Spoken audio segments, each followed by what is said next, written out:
I am Aubrey James, and I was 33 the morning my father stood up in a crowded Vermont courtroom and tried to block the adoption of my children. He wore a charcoal suit and told a family court judge I was financially ruined and morally unfit. He thought his objection would force me to surrender. He expected me to shatter under the weight of his public disapproval. What he did not know was that the 9-year-old boy sitting next to me was holding a piece of paper that would end my father's life as he knew it. When the judge asked for my response, I did not raise my voice. I just opened a binder of bank records that would soon cost my parents their country club membership, their luxury estate, and their freedom. Welcome back to Aura Vengeance, where we explore the quiet kind of justice. If you have ever been the disappointment of a family that measures your worth by what you can provide for them, this story belongs to you. How old were you when you realized your family was not a safe place? Drop your age in the comments and make sure to subscribe. Let me back up. 14 months before that courtroom, I sat in the sunroom of the Burlington Country Club. It was a Sunday morning in October. Rain streaked the floor-to-ceiling windows. I was sitting across from my parents, Richard and Brenda, and my younger sister, Caroline. I am a senior data compliance auditor for a regional healthcare network. I spend my days tracking misallocated hospital funds, searching for anomalies in spreadsheets. My parents do not care about my career. To them, my lack of a husband and biological children is a stain on the family brand. My father set his mimosa on the white linen tablecloth. He wiped his mouth with a cloth napkin and leaned forward. He told me my clock was running out. He said if I did not settle down and produce a biological heir within 18 months, he would formally remove me as a contingent beneficiary from my late Aunt Beatrice's generational trust. He said I did not understand what real family meant. He said he was done funding a ghost. I looked at my mother. She was adjusting her silk scarf, her eyes focused on a waiter across the room. She would not meet my gaze. Caroline sat next to her, feeding a piece of a croissant to her toddler, wearing a faint smirk. I excused myself, citing a work emergency. I walked out of the humid, perfume-scented sunroom and stepped into the cold Vermont rain. I walked across the asphalt parking lot to my Subaru. The engine was running. I opened the driver's side door and got in. The weak car heater smelled of dust and damp wool. I looked up at the rearview mirror. Leo is 9 years old. Maya is 6. They were sitting in the back seat. I had been fostering them in secret for 14 months. My parents did not know they existed. To Richard and Brenda, children are pedigree markers. Bringing 2 foster kids with fractured pasts into their sterile world was a risk I had delayed as long as possible. The adoption paperwork was sitting in a manila folder in my glove compartment, signed and waiting for a court date. Leo did not fidget. He possesses the eerie stillness of a child who has spent his entire life decoding the unpredictable moods of adults. He watched the rain hit the glass. Maya was tracing the seam of her seatbelt. I reached into my blazer pocket and pulled out a red ballpoint pen. It is the specific pen I use to circle financial discrepancies at the hospital. I pressed the top button. The sharp plastic snap cut through the hum of the engine. I looked at the glowing windows of the country club. My father was paying the brunch check with a crisp $100 bill, laughing with a man at the next table. He thought I was sitting in my car weeping over his ultimatum. He expected me to walk back inside, lower my head, and agree to his terms.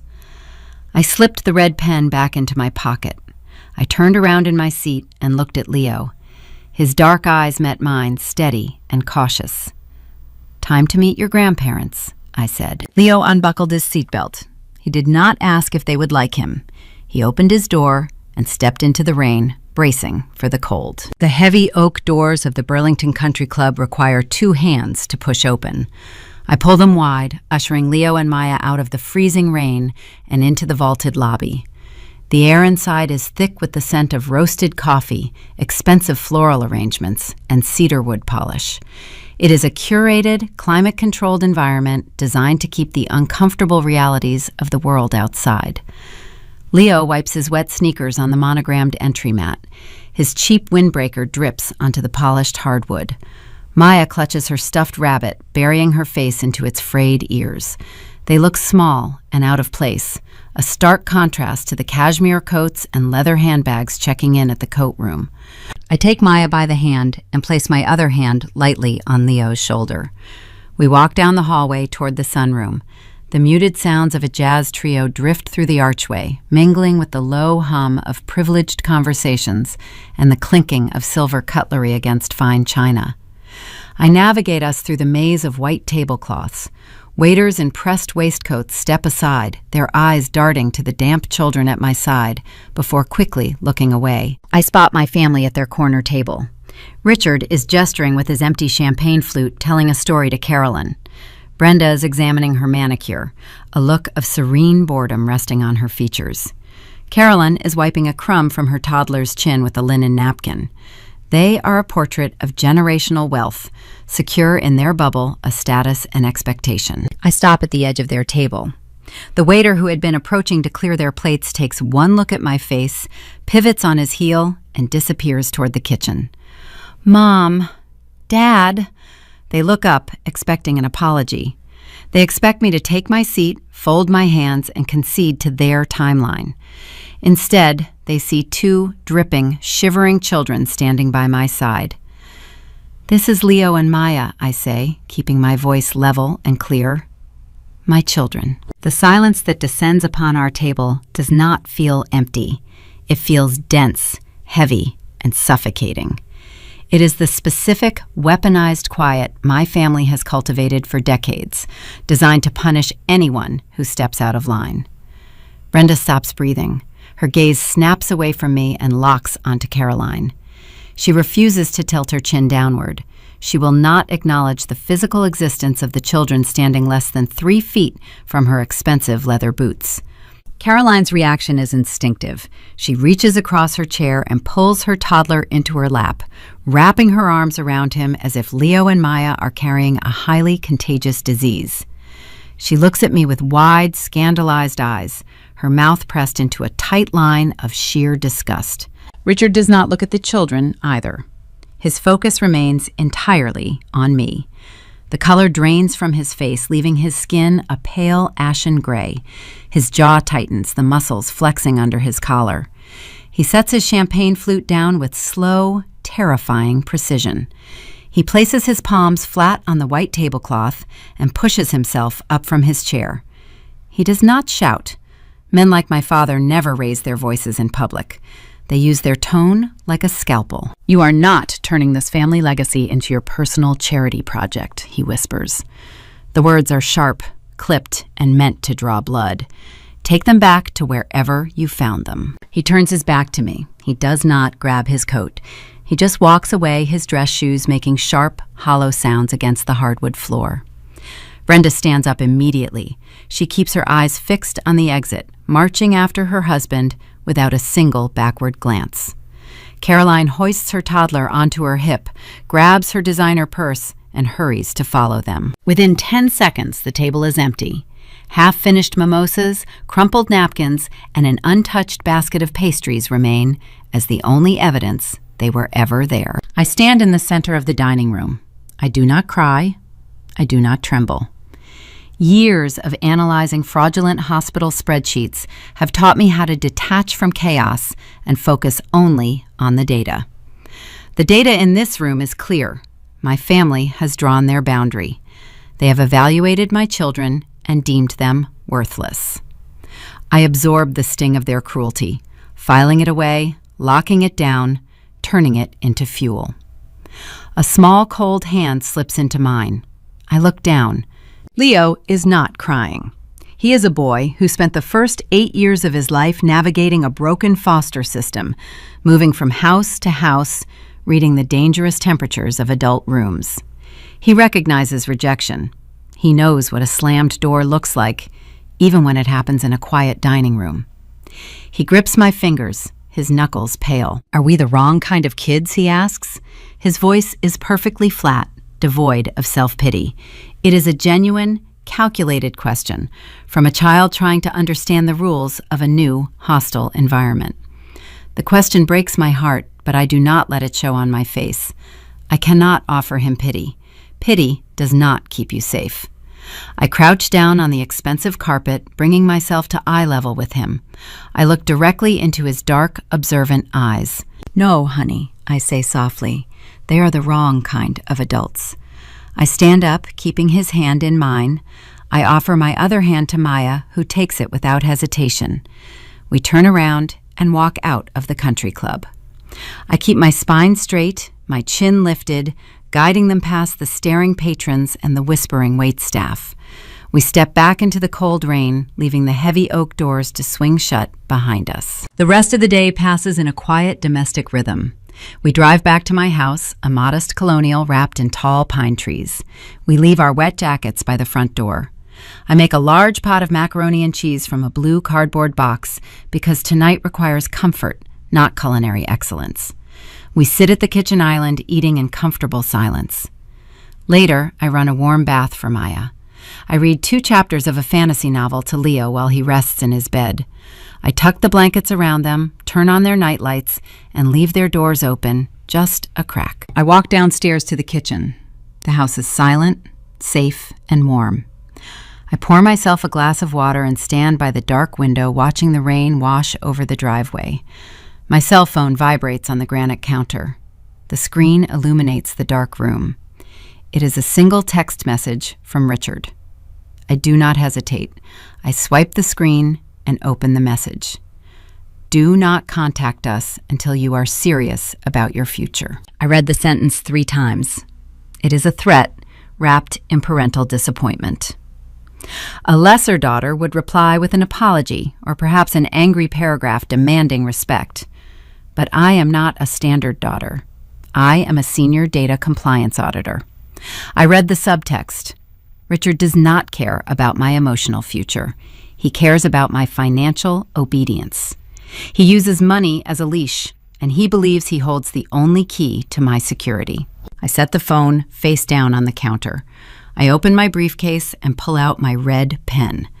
If my father wants to use Aunt Beatrice's generational trust as a weapon to starve me out, he has made a fatal miscalculation.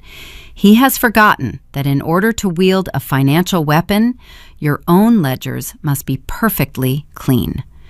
I walk toward my home office, turning on the desk lamp. It is time to look at the numbers. Monday morning arrives with the sterile humming efficiency of the hospital compliance department.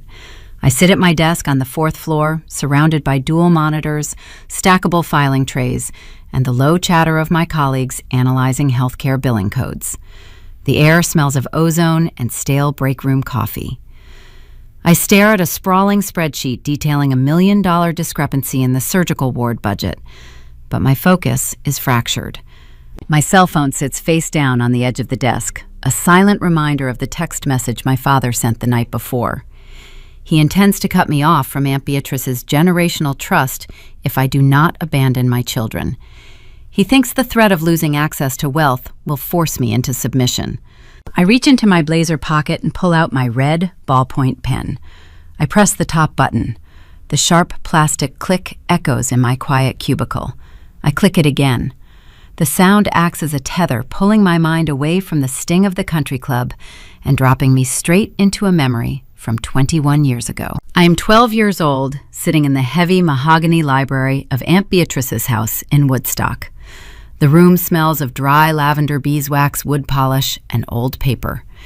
Beatrice was my mother's older sister, a woman who possessed a sharp, unforgiving intellect and a deep disdain for the superficial vanity my parents worshipped.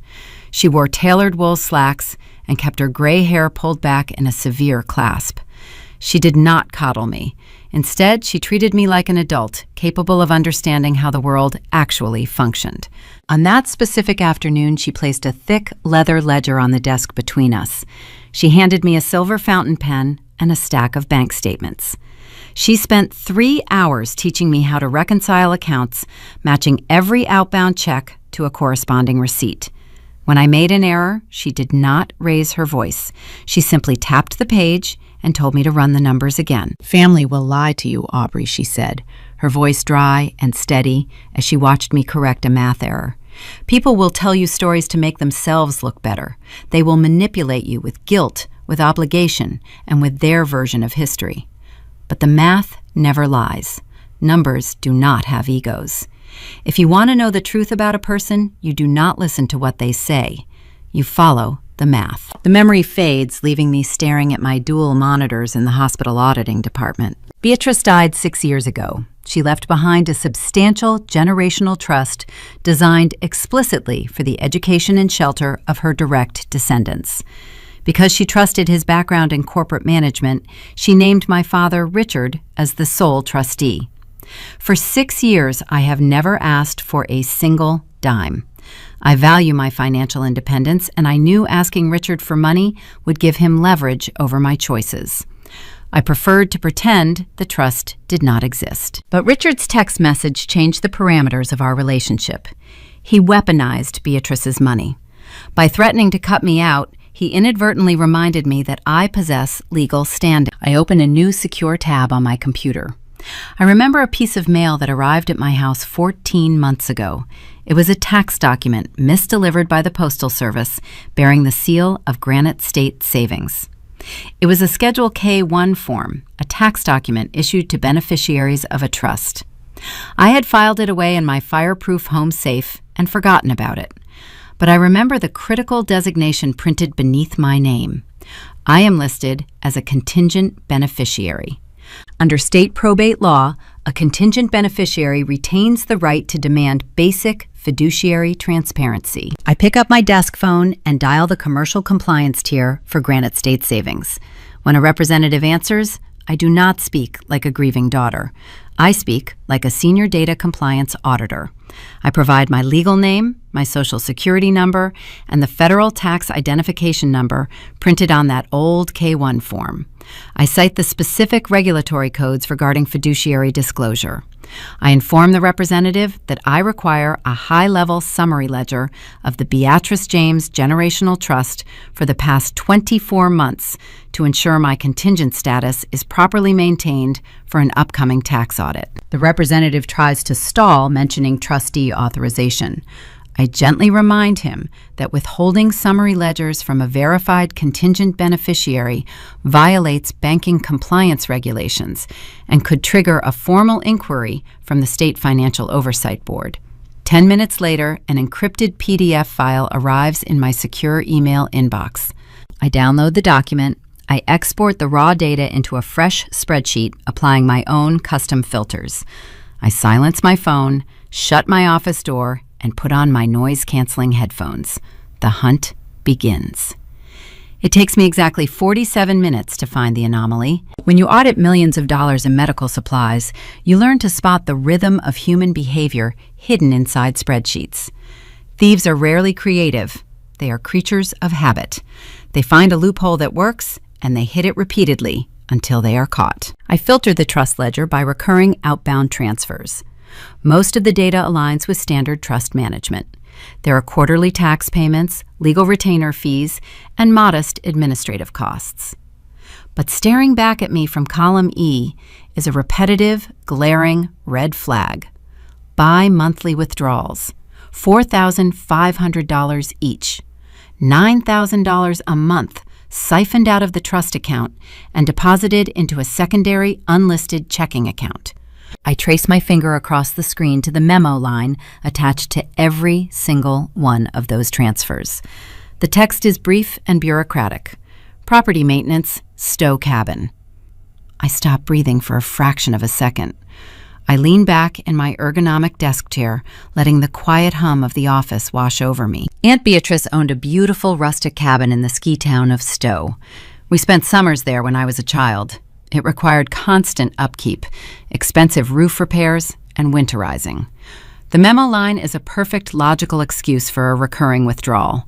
Anyone glancing at the ledger would assume the trust is simply maintaining an inherited real estate asset. But I know the truth. Beatrice sold the Stowe cabin in the fall of 2015.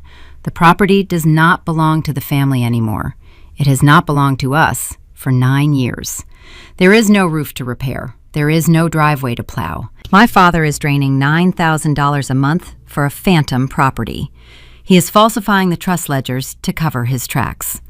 The crisp $100 bill he tossed onto the linen tablecloth at the country club was not the return on a savvy real estate investment. It was pure, unadulterated embezzlement. He is using Beatrice's legacy to fund the mimosa brunches, the luxury cars, and the country club dues he and my mother so desperately cling to. I click my red pen, the sound sharp and satisfying. The conflict has fundamentally shifted. This is no longer about my parents rejecting my foster children. This is about a man who is terrified of exposure. I open a legal database and pull up the Vermont state statutes regarding adoption and generational trusts. I read the clauses carefully, confirming what I already suspect. The law is crystal clear.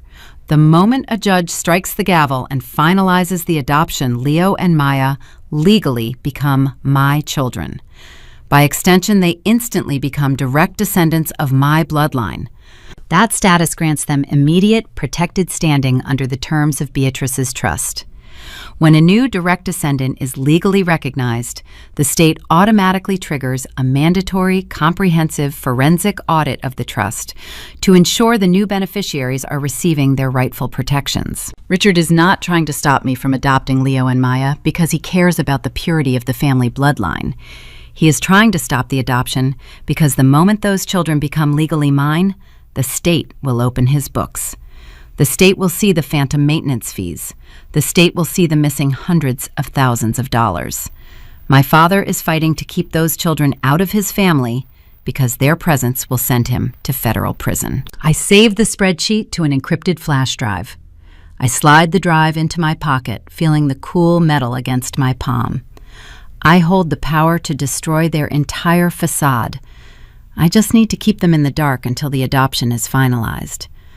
But my quiet satisfaction is broken by the sudden, harsh vibration of my cell phone on the desk. I turn the screen over. It is a text message from a parent in the local school district, someone I barely know, containing a link to a social media post. The preview image shows my sister Caroline staring mournfully out a window. I tap the link. My blood turns to ice. The shadow war has just spilled into the public arena, and Caroline has decided to aim her weapon directly at a 9-year-old boy. The glowing screen of my phone feels heavy in my hand. I stare at the notification link, the small thumbnail image of my sister's face acting like a warning siren. I do not want to click it. I know exactly how Caroline operates. She uses vulnerability as a weapon, wrapping her cruelty in the soft language of therapy and concern. But I am an auditor. I must read the evidence. I tap the link. The social media application opens, pulling me into Caroline's carefully constructed digital reality. The photograph features Caroline sitting in the oversized bay window of her home. The lighting is soft and golden, illuminating the side of her face as she gazes thoughtfully out at the manicured lawn. She wears a beige cashmere sweater hugging her knees to her chest, the picture of quiet devastation. Below the photograph is a sprawling 400-word essay. I read the opening lines and the air leaves my lungs. Sometimes the people we love make choices that fracture the foundation of a family, Caroline writes. We try to guide them. We try to offer wisdom. But you cannot save someone who refuses to be saved. Today, our family is grieving a profound loss. My sister has chosen a path that we cannot support. Instead of focusing on her own future, she has taken in troubled, dangerous youth, children with dark histories and unpredictable behaviors. We are terrified for her safety. We are devastated by the life she has wasted. Please keep our family in your prayers as we navigate this tragedy. The essay does not name Leo and Maya. It does not need to. The implications are deliberate and toxic. She has painted 2 innocent foster children as violent threats. She has framed my decision to offer them a stable home as a mental breakdown.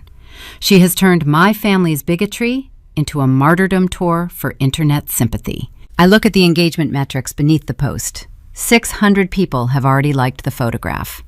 The comment section is flooded with variations of sending prayers, and you are so brave for speaking your truth. Dozens of those comments belong to women in our local community, women who attend the same country club, women who sit on local school boards. Caroline has not just insulted me.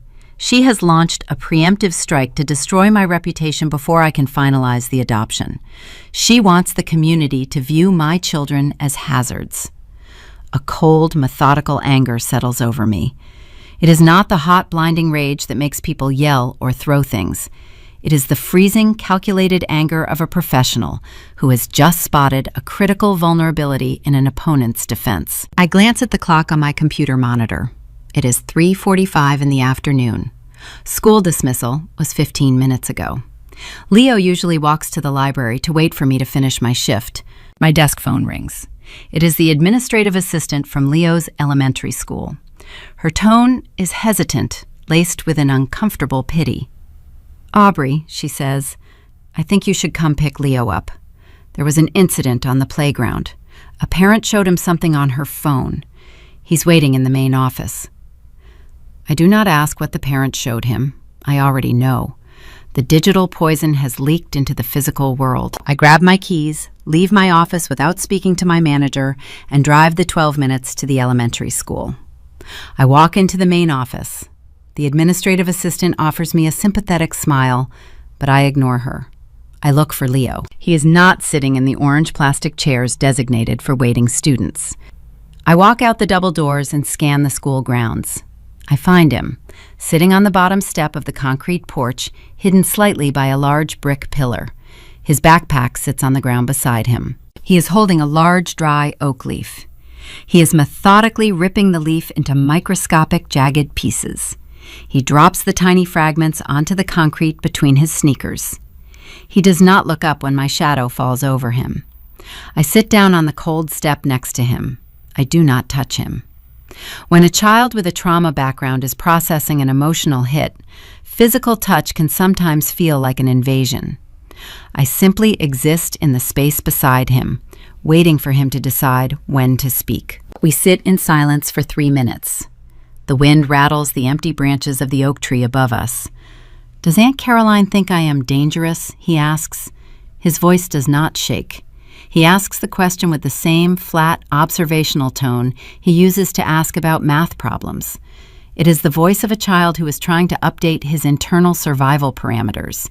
He is trying to understand if he needs to prepare to fight, to run, or to hide. This single question is the pebble that breaks the surface tension. It is a tiny, devastating moment of a vulnerable child internalizing the performative cruelty of an adult. Caroline wrote that post to score points with her country club friends, completely indifferent to the fact that her words would eventually land on a 9-year-old boy who already believes he is a burden to the world. I look at the pile of torn leaf fragments between his shoes. "Aunt Caroline does not know you, Leo," I say, keeping my voice firm and grounded. "She does not know how smart you are. She does not know how kind you are to your sister. Aunt Caroline is afraid of things she does not understand, and instead of trying to understand them, she makes up stories to make herself feel important. You are not dangerous. You are a kid, and you are safe with me." He stops tearing the leaf. He drops the remaining piece onto the concrete. He looks at me, his dark eyes searching my face for any sign of hesitation or doubt. Finding none, he nods once. He picks up his backpack and stands up.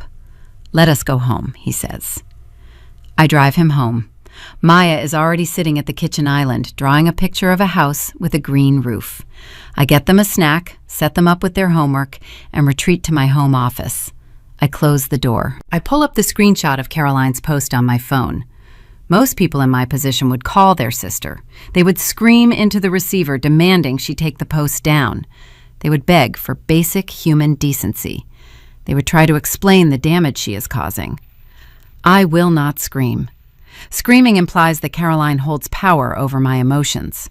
Screaming tells her that her tactic was effective. I am a compliance auditor.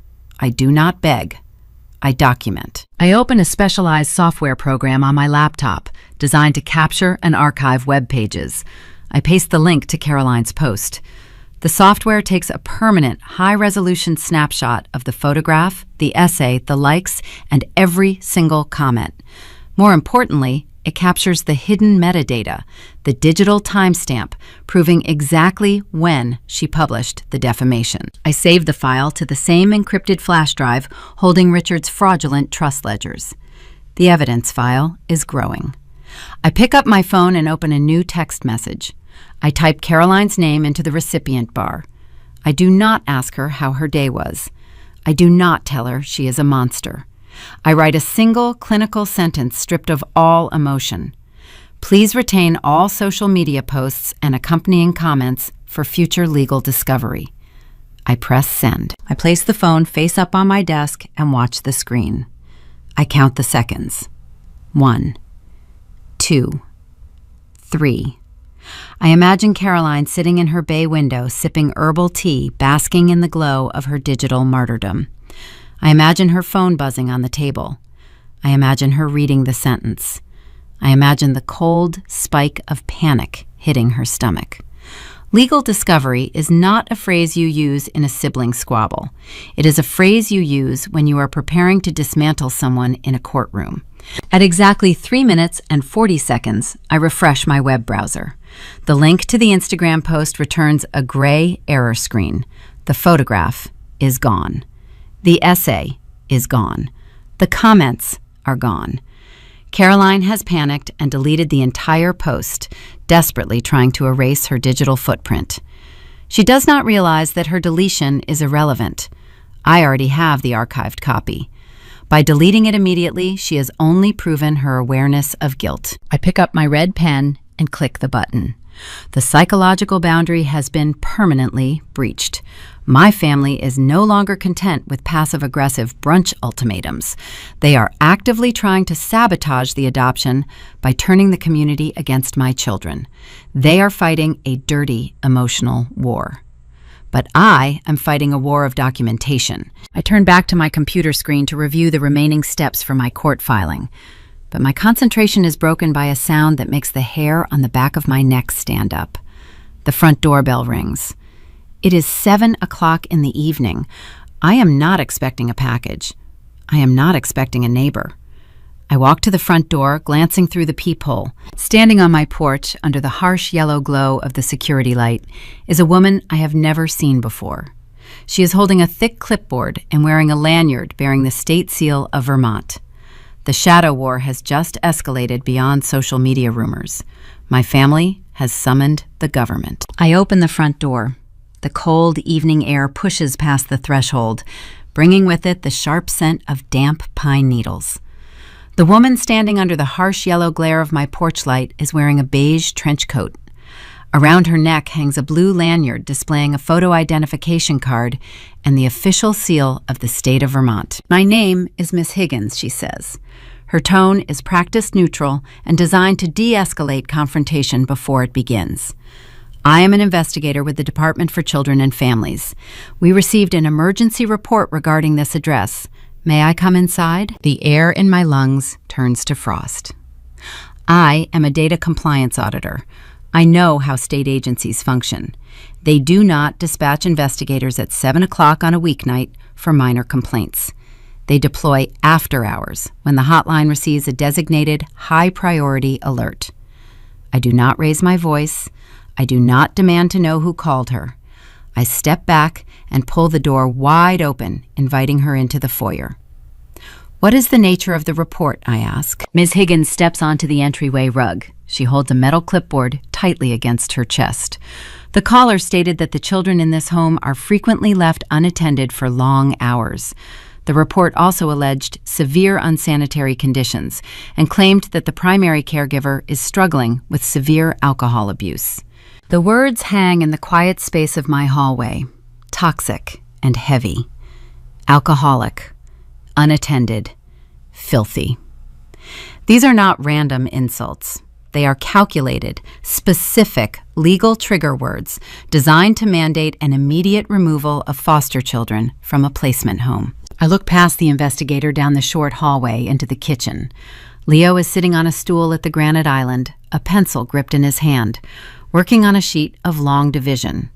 Maya is at the kitchen table peeling a clementine. The house smells of baked ziti and the lavender laundry detergent I used this morning. "You are welcome to inspect the premises, Ms. Higgins," I say. My voice remains even, stripped of all defensive anxiety. The ensuing 20 minutes are an exercise in quiet humiliation. I walk behind the investigator as she moves through my sanctuary. She inspects the kitchen first. She opens the doors to my pantry. She finds rows of neatly stacked cereal boxes, canned vegetables with the labels facing forward, and fresh bread. She opens the refrigerator, noting the fresh produce and milk. She asks to see the recycling bin. I pull it out from under the sink. It contains cardboard pasta boxes and an empty plastic juice jug. There is not a single glass bottle of alcohol. She moves to the living room. She checks the thermostat to ensure the house is properly heated. She walks upstairs to inspect the bedrooms. She notes the clean sheets on Leo's bed, the folded clothes in Maya's dresser, and the lack of any safety hazards. The most painful part of the inspection is watching my children. Maya is too young to understand the gravity of the badge on the woman's lanyard, but Leo knows exactly who this woman is. He spent 8 years bouncing through the foster system. He knows what a clipboard means. When Ms. Higgins walks past the kitchen island, Leo stops writing. He lowers his head, his small shoulders tensing, waiting for the inevitable moment when a stranger tells him to pack his belongings into a trash bag. I step close to the island and rest my hand lightly on his back. I do not say a word, but the steady pressure of my palm tells him he is not leaving this house. Ms. Higgins concludes her walkthrough near the front door. She closes her metal clipboard. The tension in her shoulders has dissolved, replaced by a weary, apologetic posture. "I am sorry for the intrusion, Ms. Boyd," she says, lowering her voice so the children cannot hear. "Your home is safe, clean, and entirely appropriate. I will be closing this file immediately upon my return to the office." I nod, accepting the bureaucratic apology. "Who filed the report?" She shakes her head. "The caller utilized our online portal. It was an anonymous submission." She reaches for the doorknob, but pauses. She looks around the pristine hallway, then looks back at me. A deep, heavy sigh escapes her lips, the kind of sigh that comes from a public servant who has spent too many years watching the system be weaponized. "We receive a lot of vindictive, false reports," she says quietly. "Angry ex-spouses, disgruntled neighbors. It is a felony to file a false report with a state child welfare agency, but people think because they use an anonymous web form, they are untraceable. They think they are invisible." She wishes me a good evening and walks out into the dark. I lock the door behind her. I stand in the foyer for a long moment, processing the conversation. The phrase rings in my ears. It is a felony. They think they are invisible. I walk into my home office and turn on my computer. I work in hospital data compliance, which means my professional network includes digital security experts who manage protected state networks. I pick up my phone and dial a former colleague who now oversees cybersecurity routing for Vermont state portals. I do not ask him to break the law. I ask him to verify a routing protocol. I explain that I am the victim of a malicious digital attack through a state web form, and I need to understand the IP logging mechanism. He explains the architecture. While the state portal strips the user's name from the front end of the report, the server automatically logs the Internet Protocol address of the device used to submit the form. An IP address is a digital fingerprint. With a few keystrokes on his end, he accesses the administrative back-end of the DCF reporting system. He cannot give me the name of the person who typed the lies. But 10 minutes later, he gives me the geolocation coordinates and the exact timestamp of the submission. I write the data down on a yellow legal pad. The IP address does not belong to a private residential network. It belongs to a public terminal. Specifically, a public computer terminal located inside the South Burlington Public Library. I look at the timestamp, 11:14 in the morning, today. I sit back in my chair staring at the yellow legal pad. The pieces of the puzzle snap together with a chilling, undeniable precision. My mother, Brenda, attends a weekly garden club meeting every Thursday morning.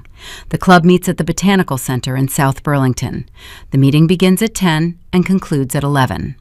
The South Burlington Public Library is located exactly 3 blocks away from the Botanical Center. The timeline is flawless. My mother left her garden club meeting, drove 3 blocks down the street, walked into a municipal library, sat down at a public computer, and attempted to orchestrate the state-sanctioned kidnapping of my children. She thought the library computer would shield her identity.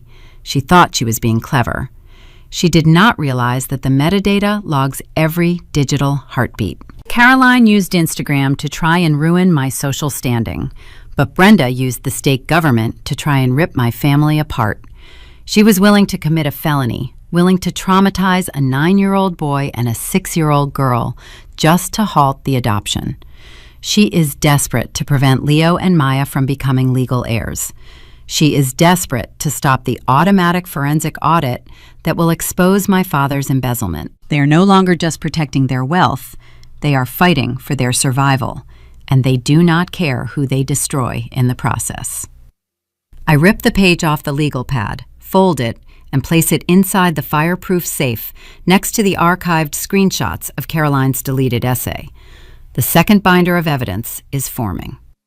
I walk to the window of my office and look out at the dark street.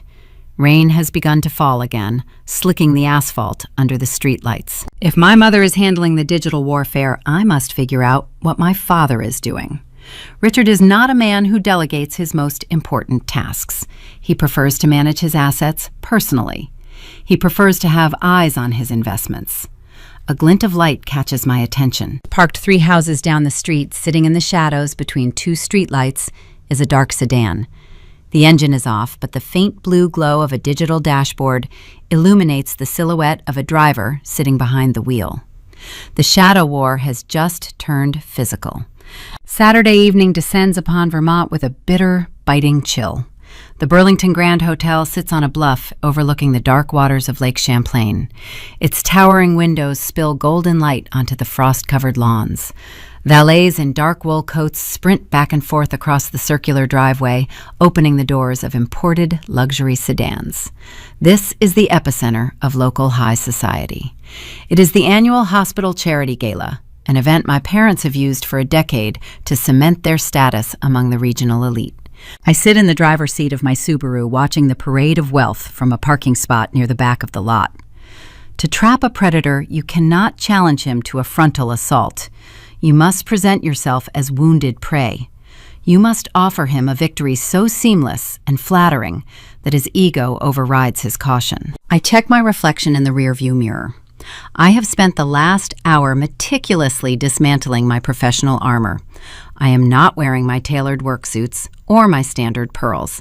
Instead, I wear a simple, unadorned navy dress that I purchased off a clearance rack years ago. I wear flat shoes. I have pulled my hair back into a severe, messy knot. I applied a faint dusting of pale powder under my eyes to simulate exhaustion. I look like a woman who has not slept in a week. I look like a woman drowning in debt, crushed by the relentless pressure of a family siege. I step out of the car and walk toward the glowing entrance. The air smells of pine needles and impending snow. Inside the grand ballroom, the atmosphere is intoxicating and loud. A string quartet plays in the corner, their instruments barely audible over the roar of 300 wealthy patrons networking and drinking. Crystal chandeliers cast a warm, flattering light over tables draped in heavy silver linen. Waiters carry silver trays loaded with champagne flutes and intricate appetizers. I pause at the edge of the room, letting the sensory data wash over me. I know these people. I grew up attending these exact functions. I see the hospital board members, the local politicians, the country club regulars. And then I feel the shift in the room. It starts near the coat check and ripples outward. A subtle turning of heads, a lowering of voices. Caroline's deleted social media post did its job. The rumors have circulated through the country club ecosystem. The guests look at my plain navy dress, noting my lack of jewelry and my solitary arrival. They see a disgraced daughter crawling back to the safety of her parents' bank accounts. I feel their judgmental stares landing on my shoulders, heavy and thick. I welcome the stares. I embrace the dramatic irony. They look at me and see a failure. I look at them and know I am carrying the digital detonator that will level this entire room. I navigate through the crowd, keeping my head down, avoiding eye contact. I spot my mother near an enormous swan ice sculpture. Brenda is wearing a floor-length emerald gown, holding court with 3 other women.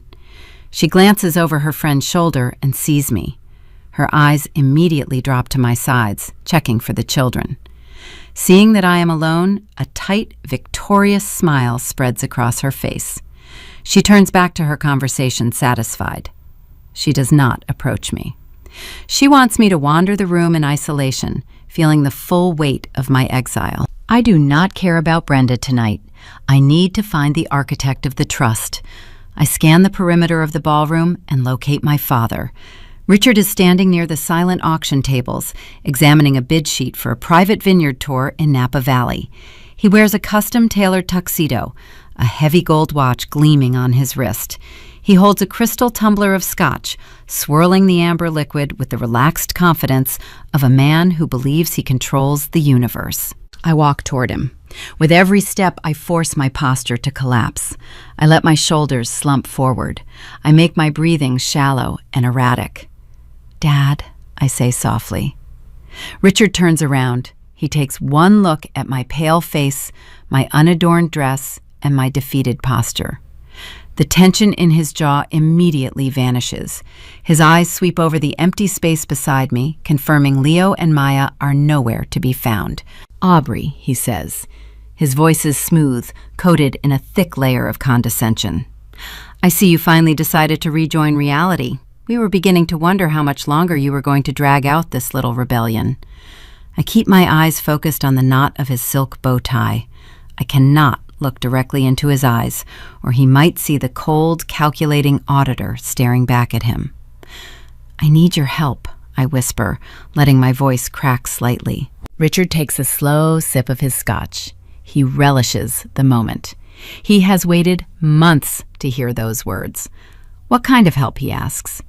I reach into my small clutch purse and pull out a sealed, unmarked envelope. My hand trembles as I hold it out to him. The tremor is real, generated by the sheer adrenaline of springing the trap. He sets his glass on the silent auction table.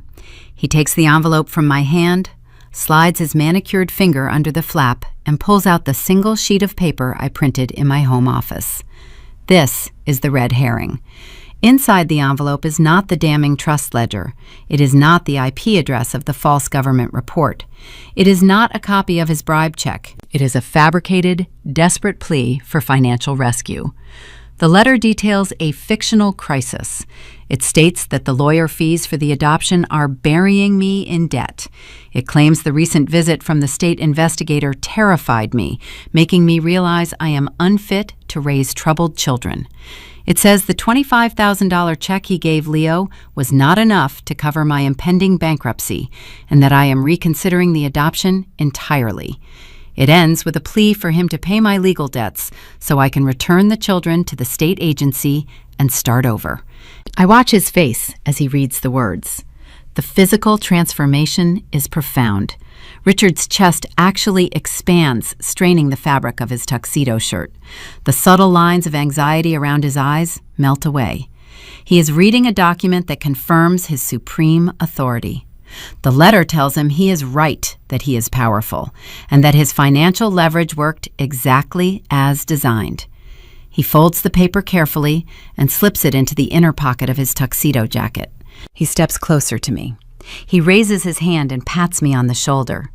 It is a heavy, patronizing touch, the kind a master gives a disobedient dog that has finally learned to heel.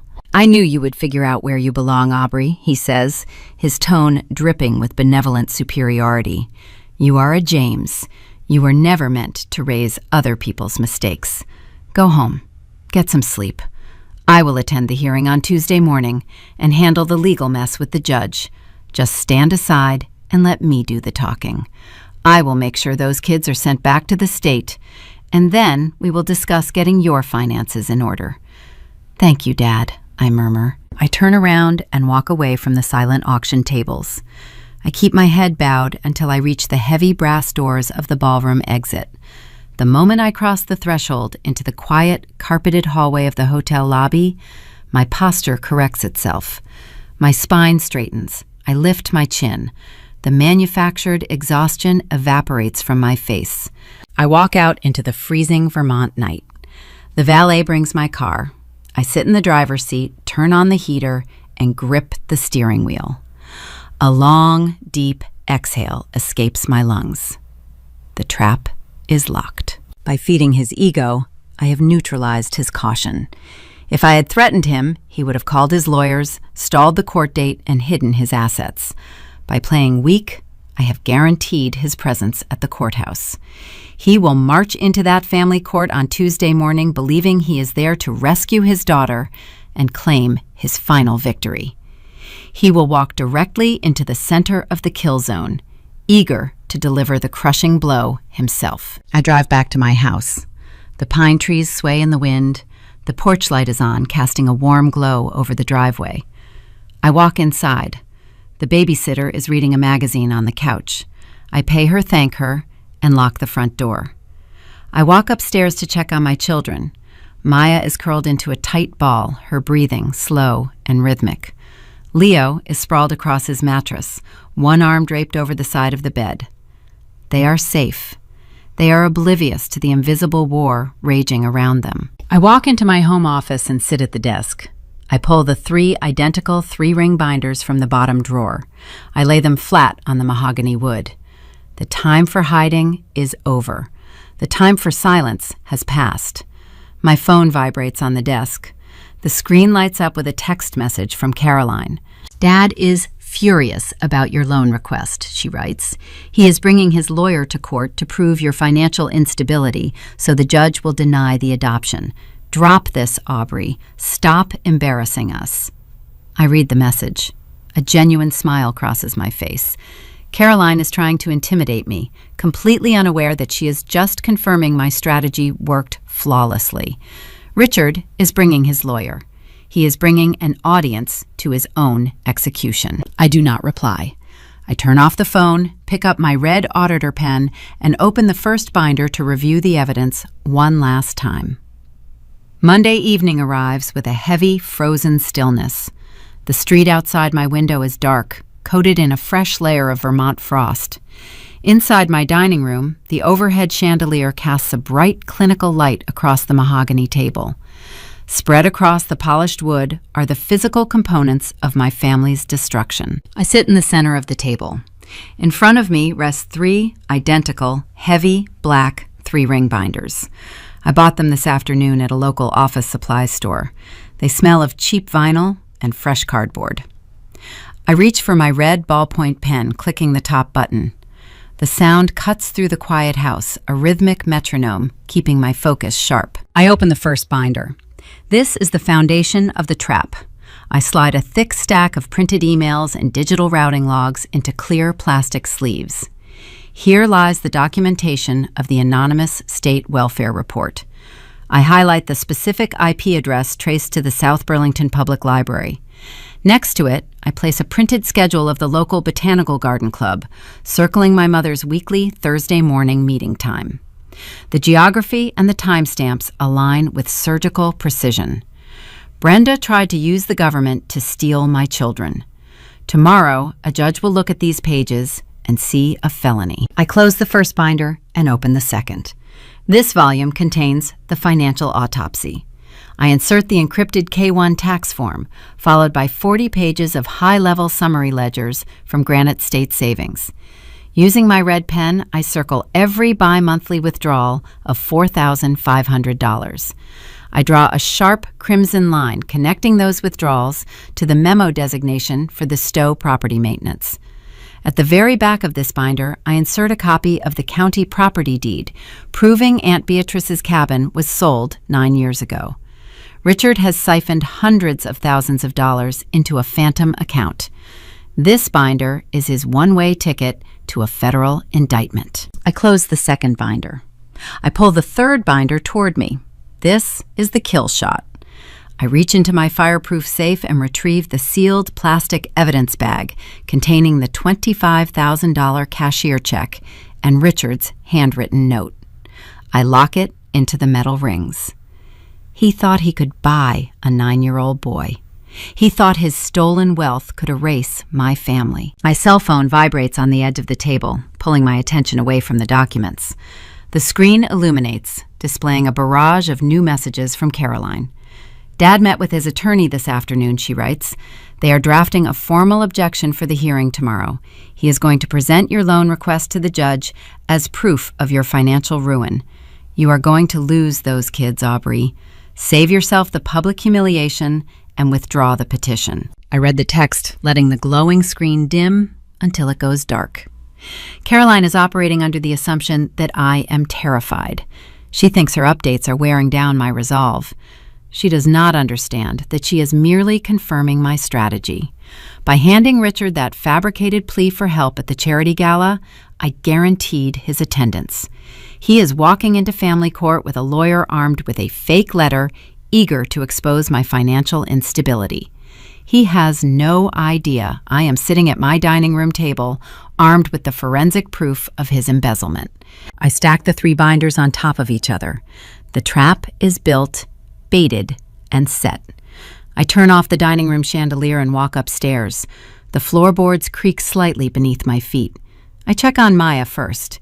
She is fast asleep, her breathing deep and even, one arm wrapped tightly around her stuffed rabbit.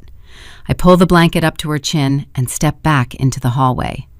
I walk to the end of the corridor and push open the door to Leo's bedroom. The room is dark, illuminated only by the faint orange glow of a street lamp filtering through the blinds. Leo is not asleep. He is lying flat on his back, his hands resting on his stomach, staring fixedly at the ceiling. He has the rigid, hypervigilant posture of a soldier waiting for a siren. I walk across the carpet and sit on the edge of his mattress. The mattress dips under my weight, but he does not turn his head. Are they going to stop us tomorrow, he asks. His voice is a quiet, measured whisper in the dark. He is 9 years old. He has survived a broken foster system, negligent caseworkers, and the constant gnawing fear of displacement. He knows that tomorrow is the finalization hearing. He also knows my father cornered him at a park and handed him a check to run away. In Leo's mind, wealthy, angry adults always win. I do not offer him empty platitudes. I do not pat his head and tell him everything will magically be fine. I respect him too much to lie to him. Leo, I say, keeping my voice steady and low, do you know what I do for a living? He turns his head, looking at me in the shadows. You look at numbers, he says. I look at numbers because numbers tell a story, I explain. In my job, people often try to hide things. They bury mistakes in the dark. They use secrets to make themselves look powerful. But when someone tries to hide something in the dark, I do not yell at them. I do not fight them in the shadows. I just walk into the room and turn on all the lights. He watches my face, processing the metaphor. Tomorrow morning, we are going to a courtroom, I say. Richard and Brenda will be there. They are going to stand up and try to cast shadows over our family. They are going to tell a judge that we do not belong together. But they do not know that we are carrying the lights. I reach out and rest my hand over his small fingers. I am going to need your help tomorrow, I tell him. I am going to ask you to do something very brave. I am going to ask you to speak to the judge. He blinks. The fear in his eyes shifts, replaced by a cautious, steady resolve. I do not treat him like a fragile victim. I am treating him like a partner. I outline the entire sequence of events for him. I tell him where we will sit, what the judge will say, and exactly when I need him to stand up. I give him agency over his own rescue. By the time I finish explaining the plan, the tension has drained from his shoulders. He nods once, a solemn, terrifyingly mature gesture. We are ready, he says. Tuesday morning breaks with a pale gray sky. The frost on the lawn sparkles like broken glass. I wake up before the alarm rings. I do not put on the plain navy dress from the gala. I bypass the casual sweaters. I open my closet and pull out a sharp, tailored charcoal suit. I button the crisp white blouse. I pin my hair back into a flawless, severe twist. I apply my makeup with surgical precision. I am no longer playing the role of the wounded prey. I walk downstairs. Leo and Maya are sitting at the kitchen island eating toast. Leo wears a dark blue sweater and a tie. He looks sharp, serious, and prepared. Maya wears a yellow dress, oblivious to the impending collision, humming a song she learned in kindergarten. I pack the 3 black binders into my leather briefcase. The leather is heavy, pulling on my shoulder, anchoring me to the reality of what is about to happen. I heard the children out the front door. The freezing air hits my lungs sharp and clean. We climb into the Subaru. I put the vehicle in gear and pull out of the driveway, steering us toward the county courthouse. The shadow war is over. The public execution is about to begin. Saturday evening descends upon the shores of Lake Champlain with a bitter, biting chill. The Burlington Grand Hotel sits on a steep bluff overlooking the dark water, its towering glass windows spilling golden light onto the frost-covered lawns. Valets in heavy wool coats sprint across the circular driveway, opening the doors of imported luxury sedans and sleek black SUVs. This is the epicenter of local high society. It is the annual Hospital Charity Gala, an event my parents have utilized for a decade to cement their status among the regional elite. I sit in the driver's seat of my Subaru, watching the parade of wealth from a parking spot near the back of the lot. To trap an apex predator, you cannot challenge him to a frontal assault. A direct threat triggers their defensive instincts. They will summon their lawyers, hide their assets, and delay the battlefield indefinitely. You must present yourself as wounded prey. You must offer a victory so seamless and flattering that their towering ego overrides their basic caution. I check my reflection in the rearview mirror. I spent the last hour meticulously dismantling my professional armor. I bypassed my tailored work suits and my crisp white blouses. Instead, I wear a simple, unadorned navy dress purchased off a clearance rack many years ago. I wear flat, sensible shoes. I pulled my hair back into a severe, slightly messy knot. I applied a faint dusting of pale powder under my eyes to simulate deep exhaustion. I look like a woman who has not slept in a week. I look like a daughter drowning in debt, crushed by the relentless pressure of a family siege. I step out of the vehicle and walk toward the glowing entrance. The air smells of frozen pine needles and expensive perfume. Inside the grand ballroom, the atmosphere is intoxicating and loud. A string quartet plays in the far corner, their classical instruments barely audible over the roar of 300 wealthy patrons networking and drinking. Crystal chandeliers cast a warm, flattering glow over tables draped in heavy silver linen. Waiters in tailored vests carry silver trays loaded with champagne flutes and intricate hors d'oeuvres. I pause at the edge of the room, letting the sensory data wash over me. I know these people. I grew up attending these exact functions, forced to smile and shake hands with the hospital board members, the local politicians, and the country club regulars. A sudden shift alters the temperature of the room. It starts near the coat check and ripples outward. A subtle turning of heads, a lowering of voices. Caroline's deleted social media post accomplished its primary goal. The rumors have circulated through the country club ecosystem like a virus. The guests look at my plain navy dress, noting my lack of jewelry and my solitary arrival. They see a disgraced daughter crawling back to the safety of her parents and their overflowing bank accounts.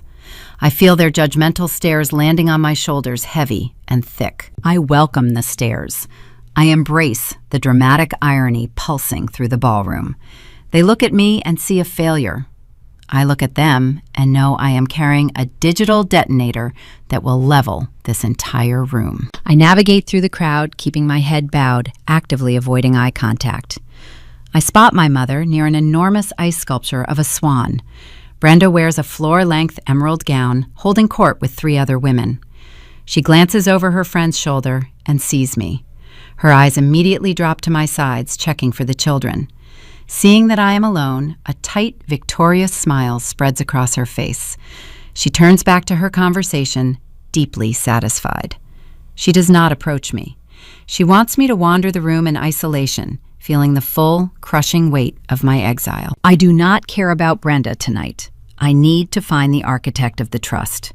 I scan the perimeter of the ballroom and locate my father. Richard stands near the silent auction tables, examining a bid sheet for a private vineyard tour in Napa Valley. He wears a custom-tailored tuxedo, a heavy gold watch gleaming under the chandelier light. He holds a crystal tumbler of scotch, swirling the amber liquid with the relaxed confidence of a man who believes he dictates the spin of the earth. I walk toward him. With every step, I force my posture to collapse. I let my shoulders slump forward. I make my breathing shallow and erratic. "Dad," I say softly. Richard turns around. He takes one look at my pale face, my unadorned dress, and my defeated posture. The tension in his jaw immediately vanishes. His eyes sweep over the empty space beside me, confirming Leo and Maya are nowhere to be found. "Aubrey," he says. His voice is smooth, coated in a thick layer of condescension. "I see you finally decided to rejoin reality. We were beginning to wonder how much longer you were going to drag out this little rebellion." I keep my eyes focused on the knot of his silk bow tie. I cannot look directly into his eyes, or he might see the cold, calculating auditor staring back at him. "I need your help," I whisper. I allow my voice to crack on the final syllable. Richard takes a slow sip of his scotch. He relishes the moment. He has waited months to hear those exact words. "What kind of help?" he asks. I reach into my small clutch purse and pull out a sealed, unmarked envelope. My hand trembles as I hold it out to him. The tremor is real, generated by the sheer adrenaline of springing a massive trap. He sets his glass on the silent auction table. He takes the envelope from my hand, slides his manicured finger under the flap, and pulls out the single sheet of paper I printed in my home office earlier this afternoon. This is the red herring. Inside the envelope is not the damning generational trust ledger. It is not the IP address of the false government welfare report. It is not a copy of his extortion check. It is a fabricated, desperate plea for financial rescue. The letter details a fictional crisis. It states that the lawyer fees for the adoption process are burying me in debt. It claims the recent visit from the state investigator terrified me, making me realize I am unfit to raise troubled children. It says the $25,000 check he gave Leo was not enough to cover my impending bankruptcy, and that I am reconsidering the adoption entirely. It ends with a plea for him to pay my remaining legal debts so I can return the children to the state agency and salvage my life. I watch his face as he reads the words. The physical transformation is profound. Richard's chest actually expands, straining the fabric of his tuxedo shirt. The subtle lines of anxiety around his eyes melt away, replaced by a radiant, toxic pride. He is reading a document that confirms his supreme authority.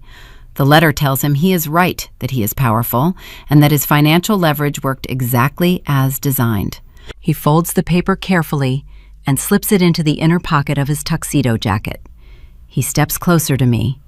He raises his hand and pats me on the shoulder. It is a heavy, patronizing touch, the kind a master gives a disobedient dog that has finally learned to yield. "I knew you would figure out where you belong, Aubrey," he says, his tone dripping with benevolent superiority. "You are a James. You were never meant to raise other people's mistakes. Go home. Get some sleep. I will attend the hearing on Tuesday morning and handle the legal mess with the judge. Just stand aside and let me do the talking. I will make sure those kids are sent back to the state, and then we will discuss getting your finances in order." "Thank you, Dad," I murmur. I turn around and walk away from the silent auction tables. I keep my head bowed until I reach the heavy brass doors of the ballroom exit. The moment I cross the threshold into the quiet, carpeted hallway of the hotel lobby, my posture corrects itself. My spine straightens. I lift my chin. The manufactured exhaustion evaporates from my face, replaced by a sharp, lethal focus. I walk out into the freezing Vermont night. The valet brings my car. I sit in the driver's seat, turn on the heater, and grip the steering wheel. A long, deep exhale escapes my lungs, misting in the cold air. The trap is locked. By feeding his ego, I neutralized his caution. If I had threatened him, he would have called his lawyers, stalled the court date, and hidden his stolen assets. By playing weak, I guaranteed his presence at the courthouse. He will march into that family court on Tuesday morning, believing he is there to rescue his daughter and claim his final victory. He will walk directly into the center of the kill zone, eager to deliver the crushing blow himself. I drive back to my house. The pine trees sway in the wind.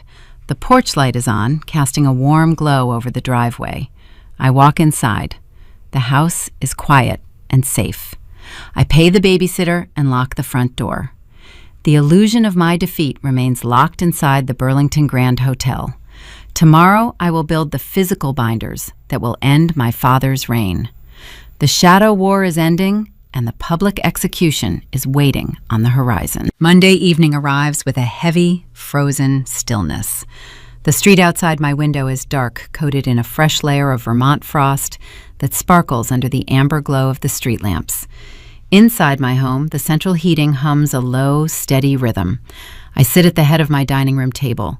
The overhead chandelier casts a bright, clinical pool of light across the polished mahogany surface. My cell phone vibrates against the wood, pulling my attention away from the empty space in front of me. The screen illuminates the dim periphery of the room. It is a text message from Caroline. Dad met with his attorney this afternoon, she writes. They are drafting a formal objection for the hearing tomorrow. He is going to present your loan request to the judge as proof of your financial ruin. You are going to lose those kids, Aubrey. Save yourself the public humiliation and withdraw the petition. I read the digital words, letting the glowing screen dim until it goes completely dark. Caroline is operating under the assumption that I am terrified.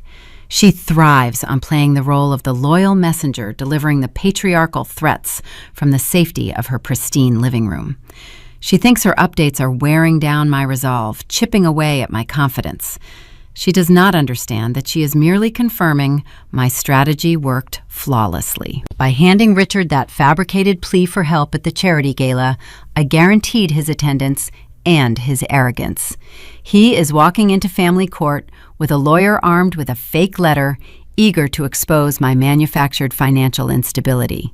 He has no idea I am sitting at my dining room table, armed with the forensic proof of his imminent destruction. I set the phone face down. I reach into a shopping bag resting on the floor and pull out 3 heavy black vinyl 3-ring binders. I purchased them this afternoon at a local office supply store. They smell of fresh cardboard and factory plastic. I align them in a neat row across the table. I reach into my blazer pocket and pull out my red ballpoint pen. I press the top button. The sharp plastic click cuts through the quiet house. It is the sound of an auditor clocking in. I open the cover of the first volume. This binder is the foundation of the trap.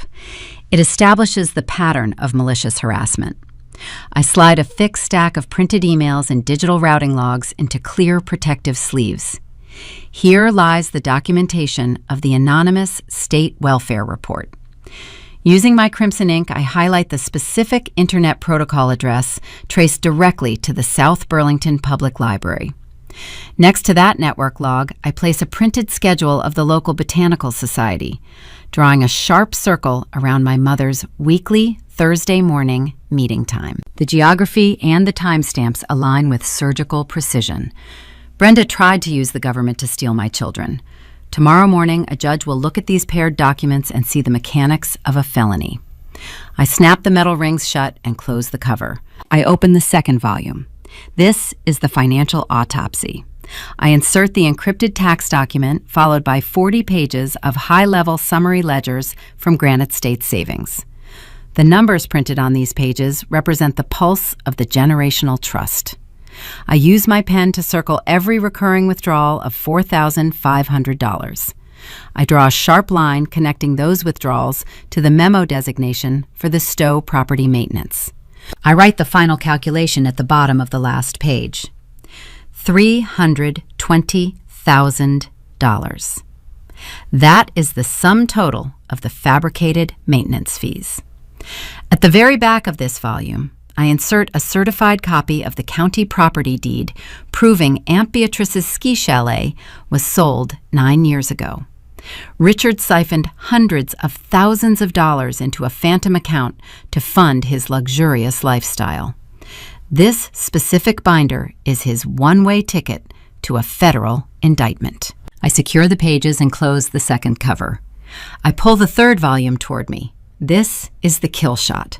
I reach into my fireproof safe and retrieve the sealed plastic evidence bag containing the $25,000 cashier check and Richard's handwritten note. I lock the plastic sleeve into the metal rings. This piece of paper transcends financial fraud. It is undeniable proof of witness tampering and child endangerment. My father thought he could buy a 9-year-old boy. He thought his stolen wealth could erase my family. He treated Leo like a problem that could be swept away with a bank draft. I close the final cover.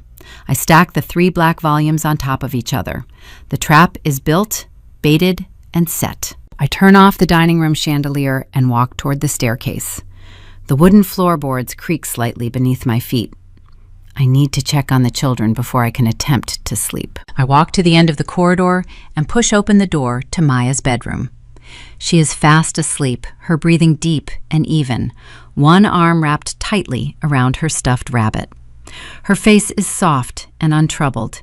She is too young to understand the magnitude of the legal war raging around her. I pull the floral blanket up to her chin, whisper a quiet goodnight, and step back into the hallway. I walk across the landing to Leo's bedroom. The door is already ajar. The room is dark, illuminated only by the faint orange glow of a street lamp filtering through the horizontal window blinds. Leo is not asleep. He is lying flat on his back, his hands resting on his stomach, staring fixedly at the ceiling. He possesses the rigid, hypervigilant posture of a soldier waiting for a siren to sound. I walk across the carpet and sit on the edge of his mattress. The springs dip under my weight, but he does not turn his head. "Are they going to stop us tomorrow?" he asks. His voice is a quiet, measured whisper in the dark. It breaks my heart, but I do not let my posture soften. He is 9 years old, but he has survived a broken foster system, negligent caseworkers, and the constant gnawing fear of displacement. He knows that tomorrow is the finalization hearing. He also knows the man in the golf sweater cornered him at a park and handed him a fortune to run away. In Leo's mind, wealthy, angry adults always win. The system is designed to protect people wearing expensive suits. I do not offer him empty platitudes. I do not pat his shoulder and tell him everything will magically be fine. I respect his intelligence too much to lie to him. "Leo," I say, keeping my voice steady and low, "do you know what I do for a living?" He turns his head, looking at my silhouette in the shadows. "You look at numbers," he answers cautiously. "I look at numbers because numbers tell a story I explain. In my job, people often try to hide things. They bury their mistakes in the dark. They use secrets to make themselves look powerful and to scare other people. But when someone tries to hide something in the dark, I do not yell at them. I do not fight them in the shadows. I just walk into the room and turn on all the lights." He watches my face, processing the metaphor. The grip on his blanket loosens slightly. "Tomorrow morning, we are going to a courtroom," I continue. "Richard and Brenda will be there. They are going to stand up and try to cast shadows over our family. They are going to tell a judge that we do not belong together. But they do not know that we are carrying the lights." I reach out and rest my hand over his small fingers. His skin is cold, but he does not pull away. "I am going to need your help tomorrow," I tell him. "I'm going to ask you to do something very brave. I am going to ask you to speak to the judge." He blinks. The fear in his dark eyes shifts, replaced by a cautious, steady resolve. I do not treat him like a fragile victim who needs to be shielded from the reality of his own life. I am treating him like a partner. I outline the entire sequence of events for him. I tell him where we will park the car, what the security checkpoint will look like, and the layout of the wooden benches in the gallery. I explain what the judge will say and exactly when I need him to stand up. I tell him what to pull out of his pocket and who to hand it to. I give him agency over his own rescue. By the time I finish explaining the choreography of the courtroom, the rigid tension has drained from his small shoulders. He understands the mechanics of the plan. He understands that we are not walking into an ambush. We are executing a controlled demolition. He nods once, a solemn, terrifyingly mature gesture. "We are ready," he says. I squeeze his hand, stand up from the mattress, and walk to the door. I leave it open just a crack, letting the hallway light spill across his floor. I walk into my own bedroom and set my alarm clock. Tomorrow morning, the shadows will disappear. Tuesday morning breaks with a pale gray sky spanning the horizon. The frost covering the front lawn sparkles like crushed glass under the weak winter sun. I wake up 10 minutes before my alarm clock is scheduled to ring. I walk into my closet and bypass the plain navy dress I wore to the charity gala. I push past the casual soft sweaters I wear around the house. I reach for a sharp, tailored charcoal suit. I button a crisp white blouse, making sure the collar sits perfectly flat against my collarbone. I pin my hair back into a flawless, severe twist, leaving no stray strands to soften my features. I apply my makeup with surgical precision. I am no longer playing the role of the wounded, desperate prey. Today, I am the executioner. I walk downstairs to the kitchen. The smell of toasted bread and warm butter fills the room. Leo and Maya are sitting at the granite island. Maya wears a bright yellow dress, humming a cheerful tune she learned in her kindergarten music class. She is beautifully oblivious to the impending collision. Leo, however, is a different story. He wears a dark blue sweater over a collared shirt. He looks sharp, serious, and profoundly prepared. He eats his breakfast in silence, his eyes focused and calm. I walk into my home office and pack the 3 heavy black binders into my leather briefcase. The leather straps pull tight against my shoulder, anchoring me to the physical reality of the evidence I carry. We gather our winter coats and step out the front door. The freezing air hits my lungs sharp and clean. We climb into the Subaru. I turn the key, and the heater begins pushing warm air against my frozen hands. I navigate the winding Vermont roads, steering us toward the center of town. The county family court sits in the middle of a busy square. It is a formidable, imposing structure constructed of heavy gray granite and tall limestone pillars. The architecture is deliberately designed to make citizens feel small, obedient, and intimidated by the weight of the law. We park the car in a metered space across the street.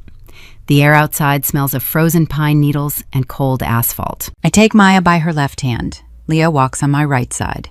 He does not reach for my hand today. He walks with his shoulders squared, his chin lifted, matching my stride, step for step. We cross the street and approach the wide stone staircase leading to the main entrance. Waiting for us at the top of the steps, standing under the deep shadow of the stone portico, are 3 figures: Richard, Brenda, and a third person, a man wearing a pristine gray suit and carrying a slim leather portfolio. To any casual observer, the man in the gray suit looks lethal. He possesses the polished, expensive veneer of a high-stakes litigator. He checks a silver wristwatch, radiating a polite but dangerous impatience. The audience is supposed to believe this man is a shark, hired to tear my life apart and bury me in legal motions. But I know the truth about men like my father. Richard would never hire a bulldog attorney who asks difficult questions or demands to see primary financial documents. Men who embezzle money prefer to hire compliant yes men. This lawyer is likely an estate planner, someone who files standard paperwork and accepts Richard's lies without verifying the hidden ledgers. He is a red herring, an intimidating prop meant to scare me into a hasty retreat. We climb the stone steps. The sound of our shoes echoes against the granite blocks. Brenda spots us first. She wears a camel-colored wool coat, her hands tucked deep into leather gloves. Her eyes sweep over my tailored charcoal suit, registering the sudden, drastic change in my appearance. She expects to see the exhausted, weeping daughter from the hotel ballroom. Instead, she sees a fortress. Her gaze drops to Leo and Maya. Her upper lip curls into a sneer of pure, unfiltered disgust. She pulls her coat tighter around her body and takes a half step backward, as if my children emit a toxic radiation that might stain her expensive wool. For decades, Brenda has curated a flawless social image, demanding biological perfection. The presence of 2 foster children on the steps of a public courthouse threatens the pristine narrative she has spent her entire life protecting. Richard steps forward. He positions his tall frame directly in the center of the walkway, physically blocking our access to the heavy brass doors of the courthouse entrance. He wears a dark topcoat over a navy suit. His expression is triumphant, radiating the smug satisfaction of a monarch preparing to crush a peasant rebellion. "Aubrey," he says. His tone is loud enough for the passing pedestrians to hear. "This is your last chance to walk away with a shred of dignity. I am petitioning the court for an emergency stay of proceedings based on your severe financial ruin.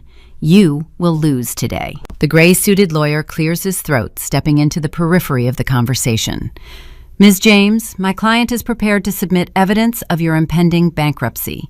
We advise you to withdraw the adoption petition right now to spare your family the public spectacle of a drawn-out financial inquiry." Richard leans closer to me. The smell of peppermint mouthwash and expensive cologne rolls off his breath. "Give them back to the state agency, Aubrey," he whispers. "Do not force me to destroy you in front of a judge." I do not shrink back. I do not lower my eyes. I look at the gray-suited lawyer, noting his bored, routine expression. He is just a man processing paperwork, profoundly unaware of the radioactive material his client has brought to the courthouse steps. I shift my gaze back to my father. I keep my voice pitched at a calm, conversational level. "The only financial ruin in this building is sitting in your bank account, Richard." The words hang in the freezing morning air. For the first time in my 33 years of existence, I witness the flawless facade crack. A flicker of genuine, unadulterated panic flashes across Richard's eyes. The triumphant smirk vanishes from his mouth, replaced by a sudden, terrifying confusion. His mind scrambles, attempting to calculate how much I actually know. He remembers the fake letter I handed him at the charity gala. He tries to reconcile the desperate, weeping woman from Saturday night with the cold, armored auditor standing directly in front of him on Tuesday morning. The math in his head is failing to add up. I do not wait for him to formulate a response. I shift the heavy leather briefcase to my other shoulder. I step forward, forcing Richard to either move aside or engage in a physical altercation in front of witnesses. His self-preservation instincts kick in. He takes a hasty, clumsy step backward, stumbling slightly against the base of the stone pillar. I push past him, guiding Leo and Maya toward the heavy brass doors. I pull the handle and step into the warm, illuminated lobby of the courthouse.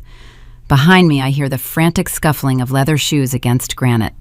Richard rushes toward the entrance, his panic now visible and urgent. His lawyer hurries to keep up, asking rapid questions that Richard ignores. We approach the security checkpoint. I place my briefcase onto the scanner belt. The heavy brass doors swing shut behind my parents, echoing through the cavernous lobby with a loud, definitive thud. The trapdoors are officially locked. There is no retreat for any of us. We are walking into the center of the legal arena, and the judge is waiting on the other side of the corridor. We clear the security checkpoint without incident. I retrieve my heavy leather briefcase from the scanner belt, feeling the dense weight of the 3 black binders pulling against my arm. I take Maya by the hand and lead our small procession down a wide, echo-filled corridor. The interior of the Vermont Family Court building feels vast and solemn.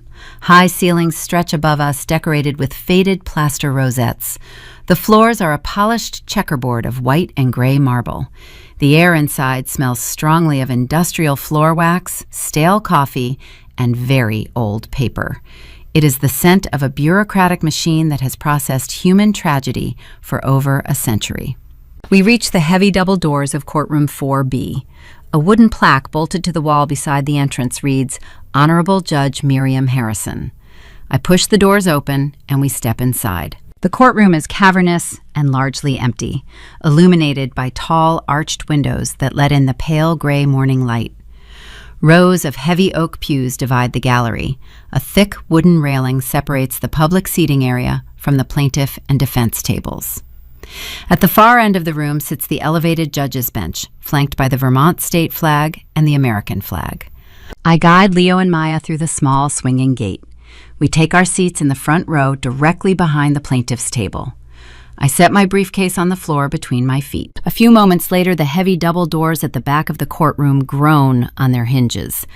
I do not turn my head, but I can hear the sharp, aggressive footfalls of my father marching down the center aisle. Brenda follows him, her heels clicking rapidly against the floorboards. They take their seats 3 rows behind us. The lawyer in the gray suit settles into the pew beside them, shuffling a stack of manila folders and whispering softly to Richard. A heavy, suffocating silence descends over the room. The tension is palpable, pressing against my chest. Leo sits beside me, his hands resting flat on his knees. His posture is rigid, his eyes locked on the empty judge's chair. He knows what is about to happen. He understands that the adults sitting behind us are here to erase him. The heavy wooden door behind the bench opens. The bailiff, a broad-shouldered man in a tan uniform, steps forward and announces the arrival of the magistrate. All rise! The courtroom shuffles as everyone stands. Judge Miriam Harrison walks out and takes her seat behind the elevated bench. She is a stern, commanding woman in her late 60s. Her gray hair is cut into a sharp, practical bob. She wears a thick black robe that swallows her small frame. 30 years on the family court bench have etched deep, unyielding lines into her face. She has spent 3 decades sorting through domestic wreckage, listening to the bitter lies of feuding families. She possesses a reputation for a lethal, zero-tolerance policy toward perjury and courtroom theatrics. Please be seated, she says. Her voice is calm, authoritative, and carries easily to the back of the room. She opens a thick file folder resting on the mahogany desk in front of her. She adjusts a pair of reading glasses on the bridge of her nose and reviews the documents. We are here today regarding the finalization of adoption for Leo and Maya, currently in the foster placement of Aubrey James, she begins. Judge Harrison spends the next 4 minutes summarizing the contents of my state-mandated file. She speaks with a measured, clinical rhythm. She notes the extensive background checks conducted by the Department for Children and Families. She highlights the glowing reports submitted by the children's teachers and pediatricians. She notes my steady employment history as a senior data compliance auditor for the Regional Healthcare Network. She confirms my financial stability, citing a pristine credit history and a substantial savings account. She looks over the rim of her glasses, gazing down at Leo and Maya. Her severe expression softens just a fraction. It appears all administrative requirements have been met, and the state recommends immediate finalization. She pulls a heavy wooden gavel toward her. However, as a matter of standard legal protocol, before rendering a final judgment, I must ask the gallery, is there anyone present in this courtroom today who objects to the finalization of this adoption proceeding? The question is a formality. In 99% of adoption cases, this question is met with silence, followed by the joyful drop of the gavel. But not today. The heavy oak pew 3 rows behind me creaks violently. The sound echoes against the high plaster ceiling. I hear the rustle of wool coats and the sharp intake of breath from Brenda. I am her father, Richard James, a voice booms from the gallery. Richard stands tall in the center aisle, gripping the back of the wooden pew in front of him. His voice is loud, carrying a tone of unearned, arrogant authority. He has spent his entire life commanding boardrooms and country club dining tables, and he assumes a family court judge will simply bow to his wealthy stature. I formally object to this adoption, he declares. Judge Harrison does not flinch. She slowly lowers her gavel and sets it back on the mahogany desk. She peers over her reading glasses, fixing her gaze on the man interrupting her courtroom. State your grounds for the objection, Mr. James, she says, her voice chillingly neutral. Richard takes a half step forward. The lawyer in the gray suit stands up beside him. The attorney looks mildly uncomfortable, shifting his weight from foot to foot. He clearly prefers the quiet negotiation of an office setting rather than standing in the crosshairs of an irritated family court magistrate. Your Honor, Richard begins, his chest swelling with self-righteous indignation. My daughter is acting out of profound spite and emotional instability. She lacks the financial means to support these troubled children without heavily relying on family resources. Just a few days ago, she begged me for a personal loan to cover her mounting debts. She is drowning in legal fees and facing impending bankruptcy. I stare straight ahead, keeping my face entirely blank. He is using the fabricated letter I gave him at the charity gala. He is presenting a red herring as absolute truth. Furthermore, Richard continues his voice, climbing higher, feigning deep paternal concern. She is morally unfit to provide a safe environment. A recent investigation was opened against her by the Department for Children and Families just last week due to severe negligence and substance abuse. It is my duty as the patriarch of this family to protect our legacy from being exploited and to protect these innocent children from a woman who is completely incapable of raising them. He finishes his statement and stands tall, waiting for the judge to praise his heroic intervention. He waits for me to burst into tears, to leap up from my chair and scream in protest, thereby proving his claims of my emotional instability. Judge Harrison narrows her eyes. The silence in the room stretches tight, humming with volatile energy. She looks at the lawyer in the gray suit. "Are you representing this objector, counselor?" The lawyer nods hastily. "Yes, Your Honor. We have prepared an emergency petition for a stay of proceedings pending a full financial and psychological evaluation of the plaintiff. We have documentation to support my client's claims of Ms. James's financial distress." Judge Harrison looks back at Richard. "You are making very serious allegations, Mr. James. Claims of severe financial ruin and state welfare investigations are not taken lightly in this court." "I am only interested in the truth, Your Honor," Richard replies smoothly. Judge Harrison turns her attention to the plaintiff's table. She looks directly at me. "Ms. James, you have heard the objections raised by your father. Do you have a response to these allegations before I rule on the petition for a stay?" I do not immediately speak. I slowly reach down and retrieve my heavy leather briefcase from the floor. I place it on the wooden table in front of me. The click of the brass latches echoes sharply in the quiet room. I stand up, smoothing the front of my tailored charcoal blazer. I button the center button.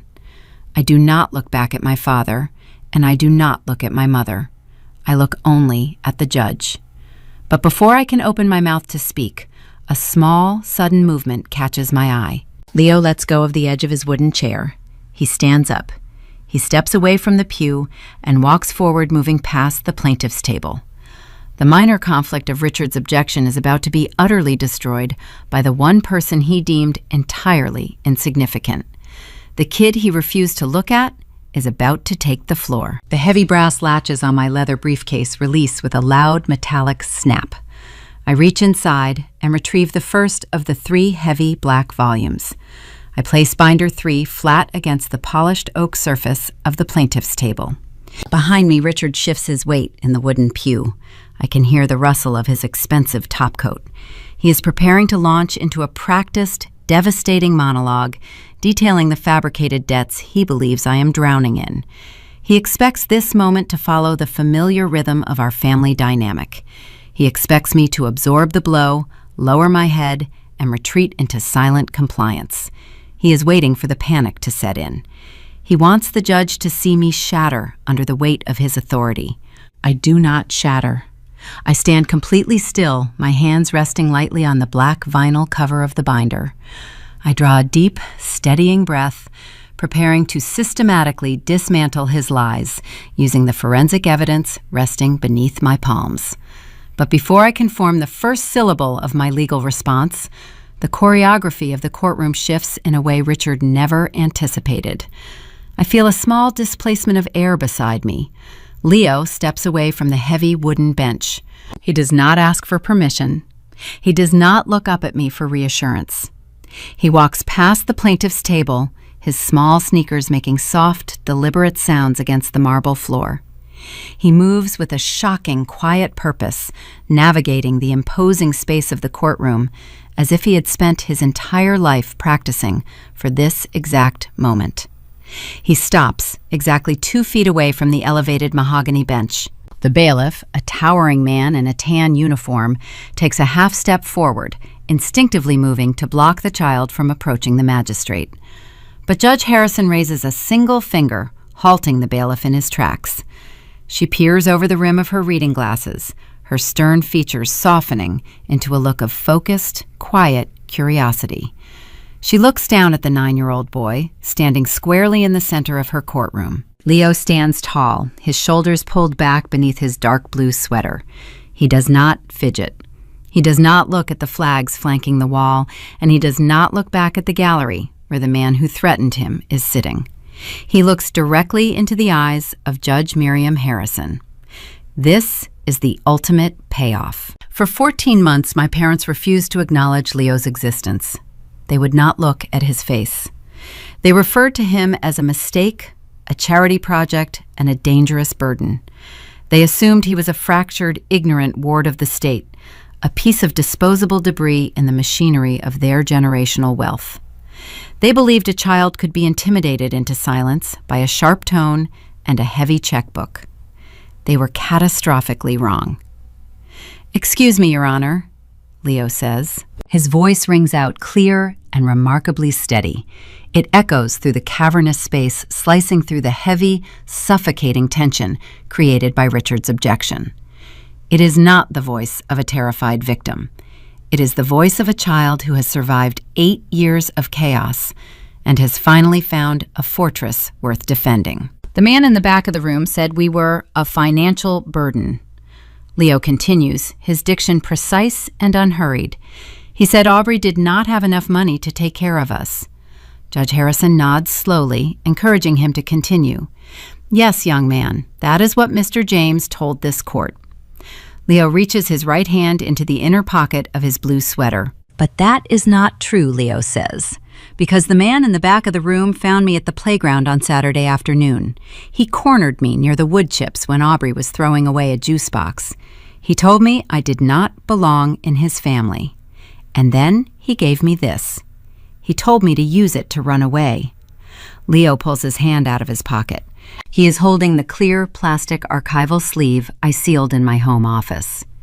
Inside the protective plastic rests the heavy, watermarked paper of the $25,000 cashier check, perfectly aligned with the small square of cream-colored stationery bearing Richard's sharp, slanted handwriting. Leo holds the evidence sleeve out in front of him. The courtroom plunges into absolute, paralyzing silence. The kind of silence that occurs in the fraction of a second after a lightning strike, just before the thunder detonates. The bailiff steps forward, takes the plastic sleeve from Leo's small hand, and carries it up the wooden steps to the magistrate's desk. He places it carefully on top of the open case file. Judge Harrison picks up the plastic sleeve. She adjusts her reading glasses and examines the contents. She studies the magnetic routing numbers printed at the bottom of the bank draft. She reads the name of the issuing institution. Then she flips the sleeve over and reads the handwritten note pressed against the back of the check. "For college. Tell her you want to go back to the agency." I hear a sharp, violent gasp from the third row of the gallery. It is Brenda. I do not turn around, but I can hear the chaotic rustling of heavy coats as Richard physically recoils. He hits the back of the wooden pew with a loud, dull thud. The supreme, arrogant confidence that fueled his entrance into the courtroom evaporates in an instant, replaced by the chaotic terror of a predator suddenly realizing he has walked into a steel cage. He expected me to fight him. He expected a weeping daughter pleading with the judge. He prepared for a war of words against an emotional, desperate woman. He never, in his wildest nightmares, prepared for a 9-year-old boy to stand up in a court of law and present physical, forensic proof of witness tampering and child endangerment. Judge Harrison lowers the plastic sleeve. The quiet curiosity vanishes from her face, replaced by a cold, terrifying fury. She possesses zero tolerance for perjury, but she possesses a lethal, aggressive hatred for adults who attempt to manipulate the foster system for their own financial gain. She looks past Leo, staring directly over the heads of the plaintiff's table, aiming her wrath at the man cowering in the third row. "Mr. James," Judge Harrison says. Her voice is low, but it carries the sharp, unmistakable crack of a whip. Did you approach a ward of the state at a public park and attempt to bribe a 9-year-old child to abscond from a legally sanctioned foster placement? Richard scrambles to his feet. His face is entirely drained of color, leaving his skin a sickly pale gray. His mouth opens, but no sound emerges. He looks frantically at the lawyer in the gray suit standing beside him. The attorney looks back at Richard with an expression of pure, unadulterated horror. The lawyer was hired to file a standard objection based on a desperate loan request. He was completely unaware that his client was engaging in felony extortion and witness tampering. The lawyer takes a distinct, deliberate step away from Richard, physically distancing himself from the radioactive fallout. Your Honor, Richard stammers, his voice thin and trembling. He grips the edge of the pew in front of him, his knuckles turning white. That is a misunderstanding. I did not mean it like that. It was a gift. It was a generous trust disbursement meant to secure the boy's future education. I was trying to help. He is lying, desperately trying to reframe the extortion as an act of profound charity. He thinks he can talk his way out of the trap by relying on his status as a wealthy benefactor. He is wrong. The minor conflict of the playground bribe has been exposed, but the major conflict, the financial bedrock of his entire existence, is still hiding in the dark. I place my hand on Leo's shoulder, gently guiding him back to his seat beside Maya. I step forward, picking up binder 2 from the plaintiff's table. It is time to turn on all the lights. I place my hand on Leo's shoulder, gently guiding him back to his seat beside Maya. He sits down, his posture relaxed for the first time since we entered the building. He did his job flawlessly. Now I must do mine. I step forward, picking up the heavy second volume from the plaintiff table. I hold binder 2 in both hands. The black vinyl feels cool and solid against my palms. Your Honor, I say, my voice projecting clearly across the polished marble floors. The $25,000 handed to my son at the park was not a gift. It was not a generous trust disbursement from a caring grandfather. It was a weapon, and it was funded entirely by stolen capital. I hand the thick black volume to the bailiff. He carries it up the wooden steps and places it on the mahogany desk right next to the plastic evidence sleeve containing the bribe. I ask the court to review the forensic accounting provided in the first section of that binder, I continue. I maintain a steady clinical rhythm, leaning on my professional training. You will find high-level summary ledgers secured directly from Granite State Savings. The magnetic routing numbers printed on the bottom of the cashier check are a direct, undeniable match to the primary holding account of the Beatrice James Generational Trust. Judge Harrison opens the cover. The only sound in the cavernous room is the crisp rustle of thick paper as she turns the pages. She cross-references the numbers on the check with the highlighted rows in the spreadsheet. Her jaw sets into a rigid, unforgiving line. I turn slightly, looking over my shoulder at the gallery. Richard is gripping the wooden pew, his knuckles stark white against the dark oak. The sweat on his forehead glistens under the harsh overhead lights. He looks like a man standing on a trap door, waiting for the lever to pull. Just a few weeks ago, my father sat in the sunroom of the Burlington Country Club, I tell the court, keeping my tone conversational and devoid of malice. He paid for a mimosa brunch with a crisp $100 bill. He bragged loudly to the surrounding tables about the incredible financial returns on a family real estate investment in the ski town of Stowe. He claimed the property was generating a fortune. I turned back to face the magistrate. If you turn to page 42 of that binder, Your Honor, you will find the truth about that real estate investment. You will see a repetitive bi-monthly withdrawal of $4,500. Those withdrawals occur every single month, year after year, without fail. My father, acting as the sole trustee, categorized every single one of those outbound transfers under a specific memo line. Property maintenance, Stowe Cabin. Judge Harrison turns to the specified page. She traces her finger down the column of highlighted withdrawals, taking in the sheer volume of the missing capital. The problem with those maintenance fees is a matter of public record, I say. If you turn to the final page in that volume, you will find a certified copy of a county property deed. My late Aunt Beatrice sold the Stowe cabin in the fall of 2015. The property has not belonged to our family for 9 years. There is no roof to repair. There is no driveway to plow. The courtroom descends into a stunned, breathless vacuum. The silence is profound and heavy. My father has spent the last 6 years draining hundreds of thousands of dollars into a phantom account.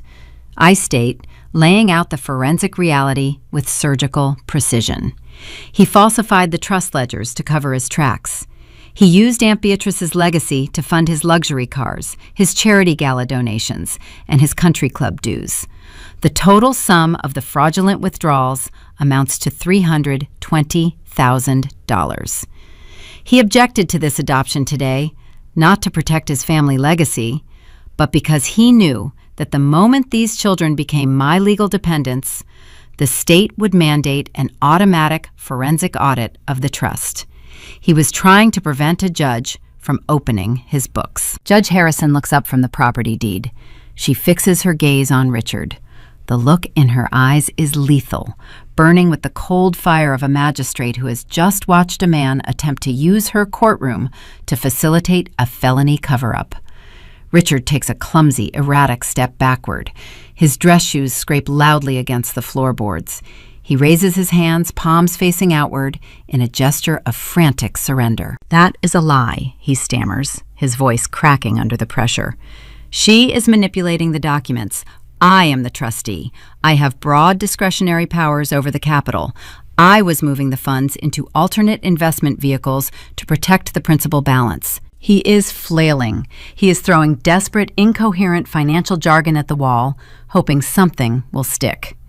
He believes he can still negotiate his way out of the corner. He still thinks the loss of $320,000 is a civil matter he can resolve with a quiet settlement and a clever accountant.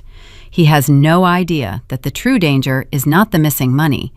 The true danger is the woman who drafted the trust. Your Honor, I say, cutting through my father's frantic excuses, my Aunt Beatrice was a brilliant woman. She possessed a sharp intellect and a deep understanding of human greed. She knew her brother-in-law was prone to vanity and entitlement. She suspected he might one day view her generational wealth as his own personal treasury. So she built a contingency plan into the foundation of the trust itself. I step closer to the plaintiff table. I direct the court's attention to Section 4, Paragraph B of the original trust charter located in the front pocket of the binder. Judge Harrison flips back to the opening pages. She finds the original charter printed on heavy legal paper and bearing the embossed seal of the state probate court. She reads the specified paragraph in silence. As her eyes scan the text, a faint grim smile touches the corner of her mouth. She recognizes the brilliance of the legal snare. "Would you like to read the clause into the record, Ms. James?" the judge asks. Her tone is laced with dangerous satisfaction. "I would, Your Honor. I do not need to look at the document. I memorized the text days ago. I look directly at Richard as I deliver the final crushing blow. Under Section 4 of the Beatrice James Generational Trust, any designated trustee found guilty of committing fraud, embezzlement, or willful financial mismanagement is subject to an irrevocable fiduciary penalty clause. Upon discovery of the fraud, the trustee is not simply removed from their position. They are legally required to pay back triple damages to the surviving beneficiaries." The blood drains entirely from Richard's face. His mouth falls open. The frantic energy leaves his body, replaced by the hollow, paralyzed shock of a man who has just watched his entire empire vaporize into dust. He did not just lose the remaining balance of the trust. He did not just lose the $320,000 he stole. Because of the triple damages penalty clause, my father now owes the beneficiaries of the trust $960,000. He owes nearly $1 million in restitution, payable directly to me, Leo, and Maya. He is instantly, irrevocably bankrupt. To satisfy a debt of that magnitude, the state will seize his primary assets. They will liquidate his sprawling estate. They will auction his luxury vehicles. They will garnish his retirement accounts. The wealth he worshipped, the status he protected with such vicious cruelty, is gone forever.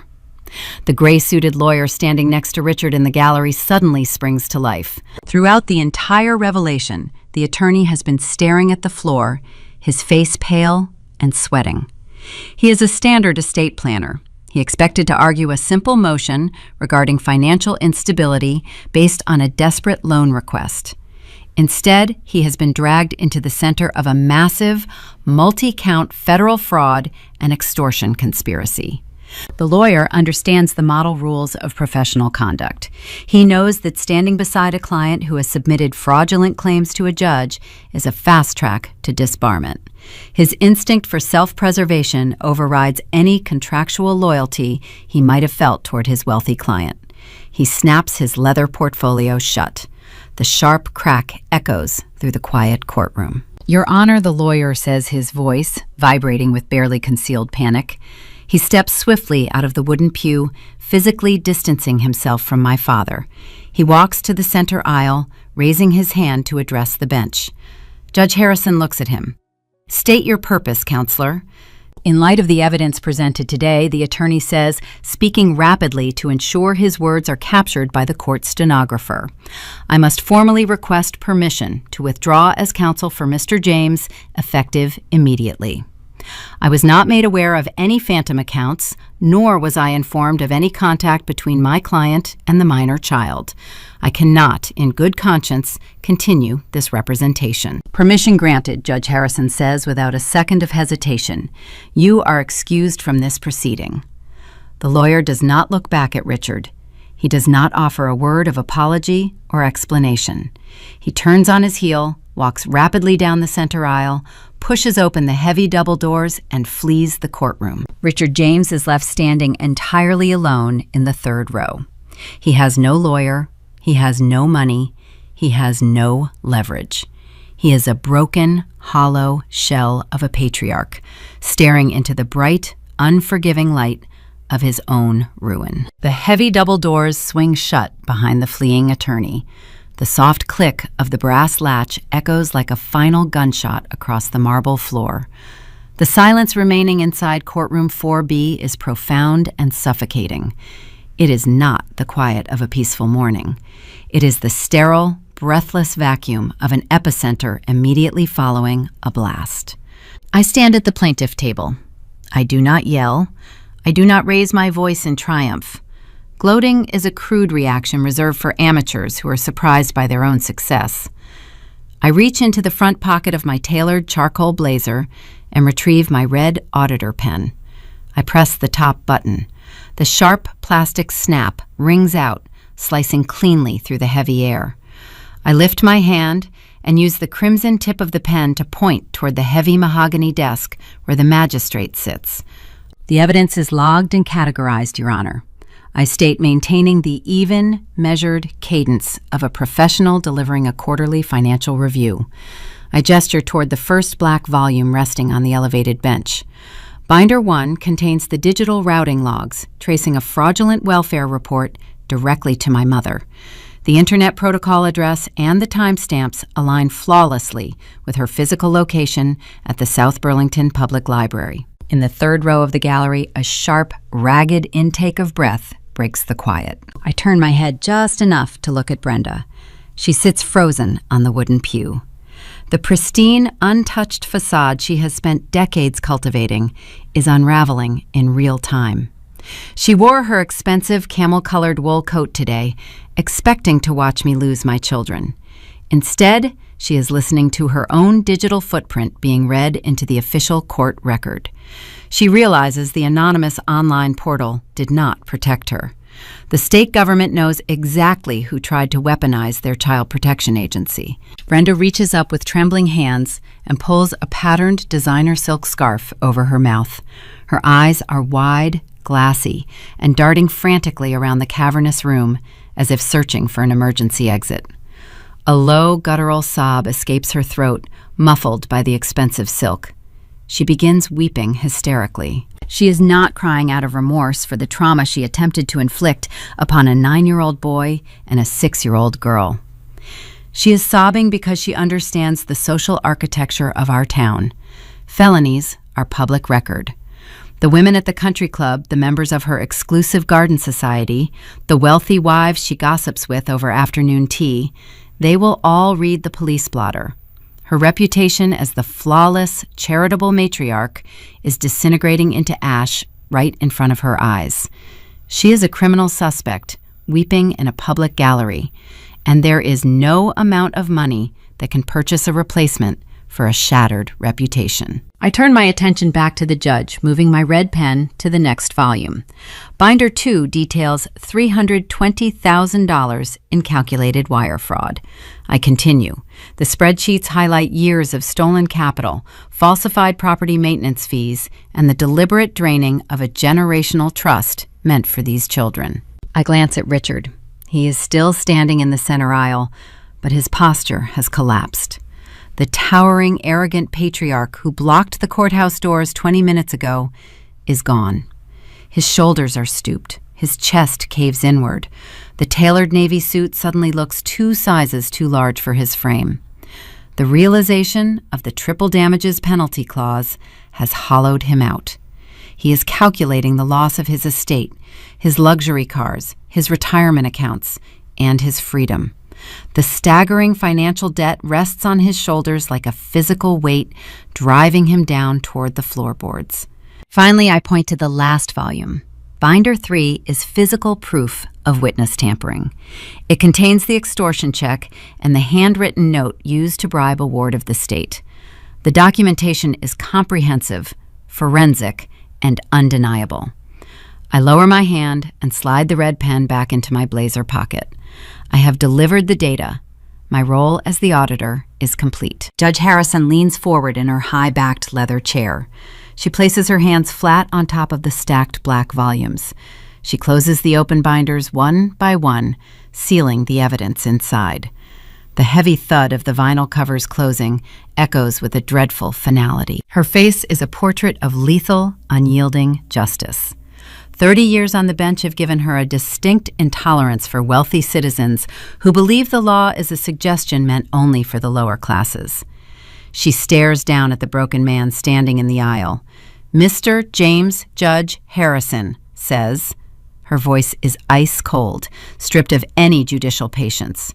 Your objection is overruled. She picks up her wooden gavel, holding it firmly in her right hand. This court finds your claims of financial instability and moral unfitness to be entirely baseless, the magistrate declares. Furthermore, the evidence submitted by the plaintiff suggests a staggering level of criminal conspiracy, perjury, and child endangerment. This court will not serve as a venue for your fraudulent cover-up. She taps her index finger against the stack of binders. I am forwarding these files to the state attorney for immediate criminal prosecution, Judge Harrison announces. I will be requesting an expedited review of the wire fraud allegations, as well as the felony submission of a false welfare report. Richard sways on his feet. He reaches out and grips the edge of the wooden pew to keep his knees from buckling. The word prosecution hangs over his head like a guillotine blade. Judge Harrison shifts her lethal gaze from Richard to the woman sobbing in the third row. Brenda flinches under the weight of the magistrate's stare, pressing her silk scarf tighter against her face.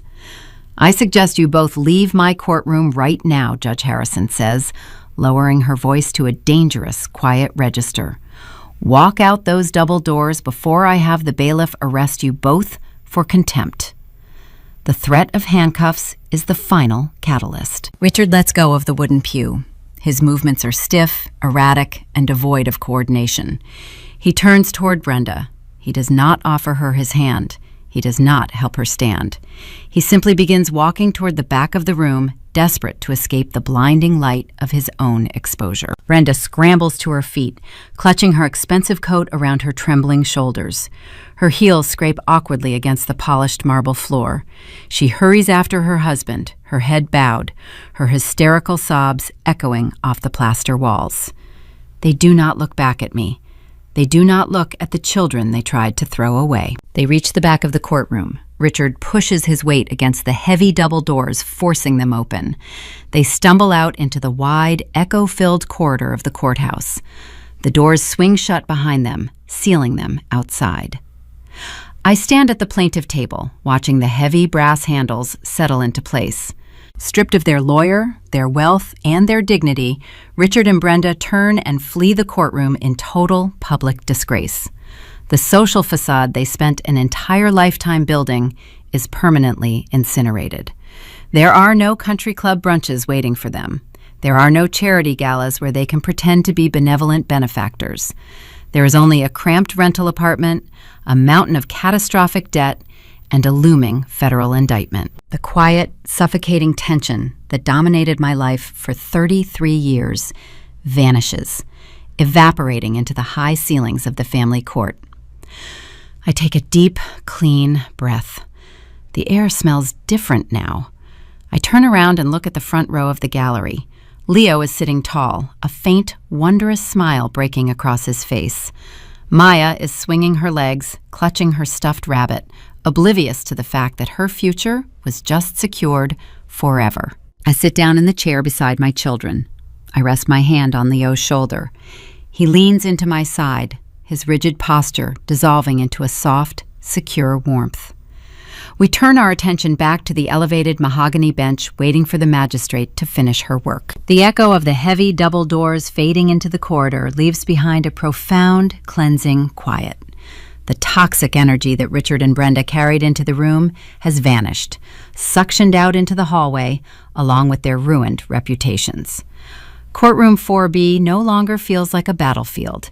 It feels like a sanctuary. I remain seated at the plaintiff table. I keep my hand resting gently on Leo's shoulder.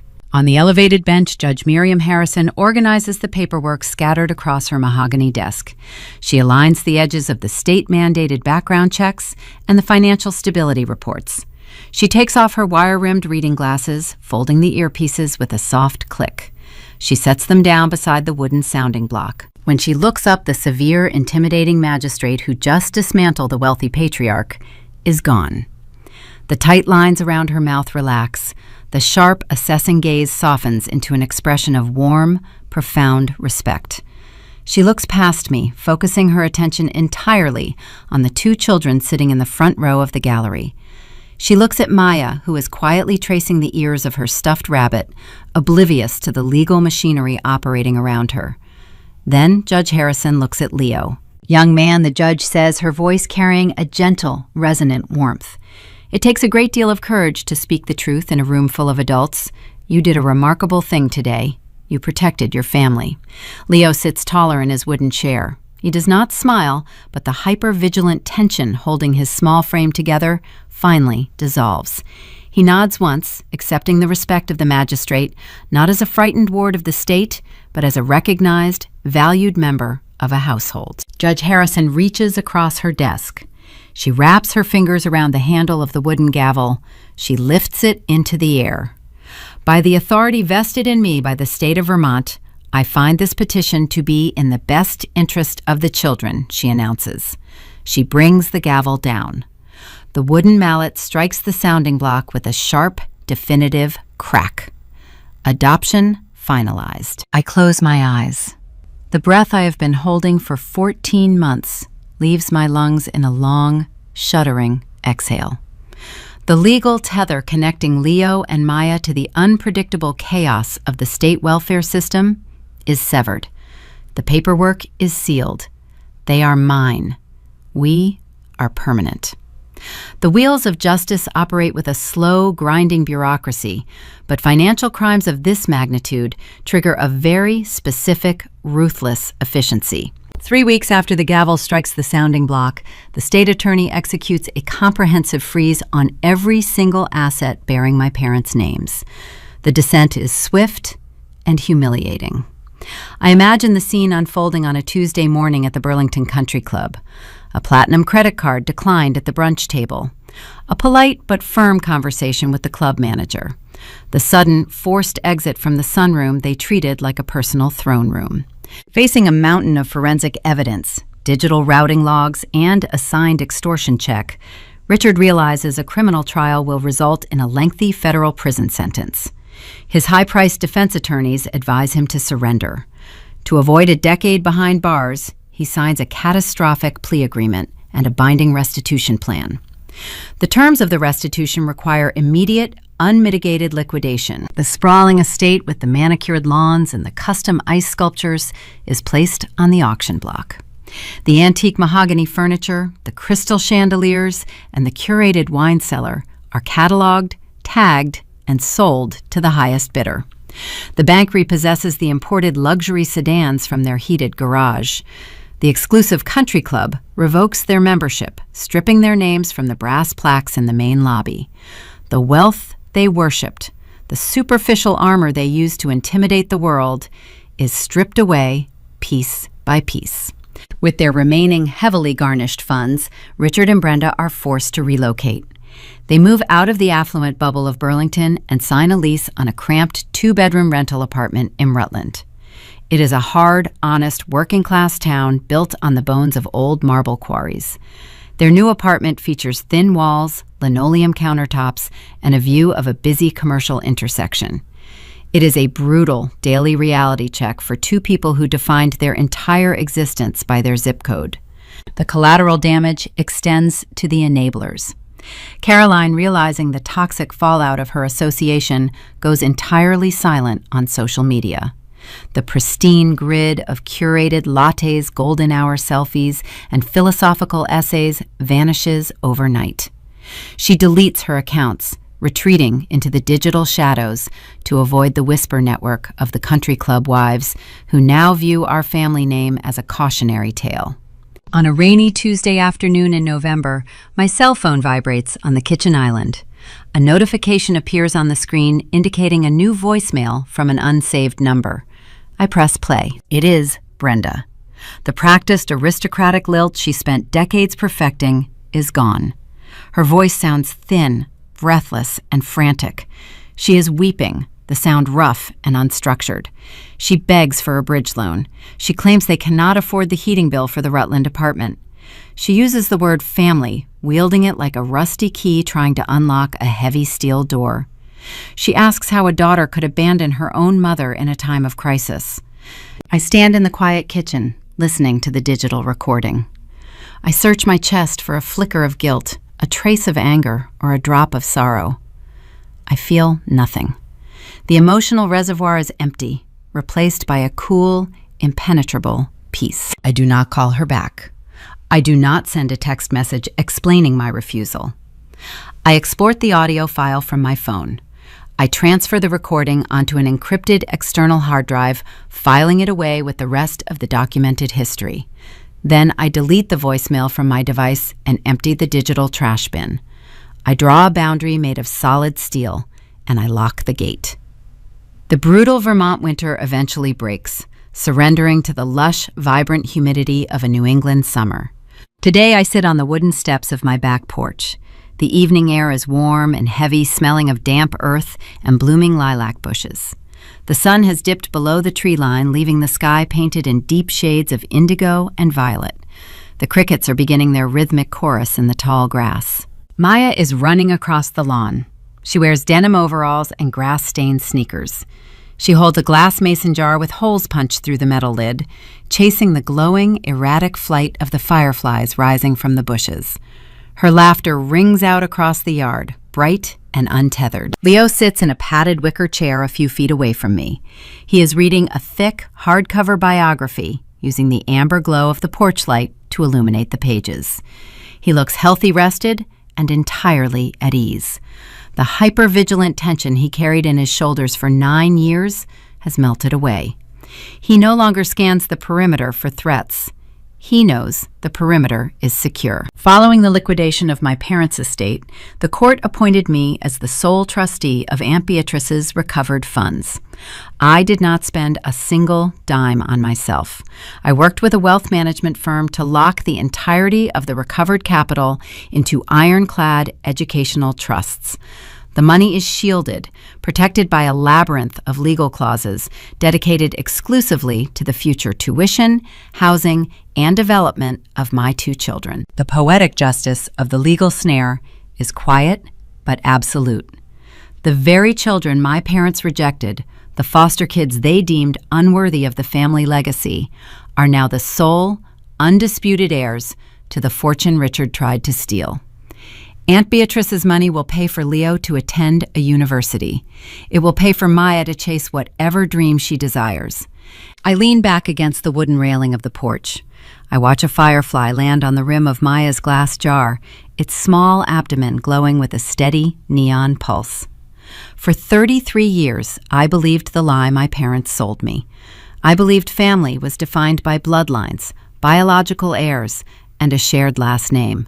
I believed it was an obligation you were born into, a debt you had to pay by sacrificing your own peace of mind to maintain a flawless social facade.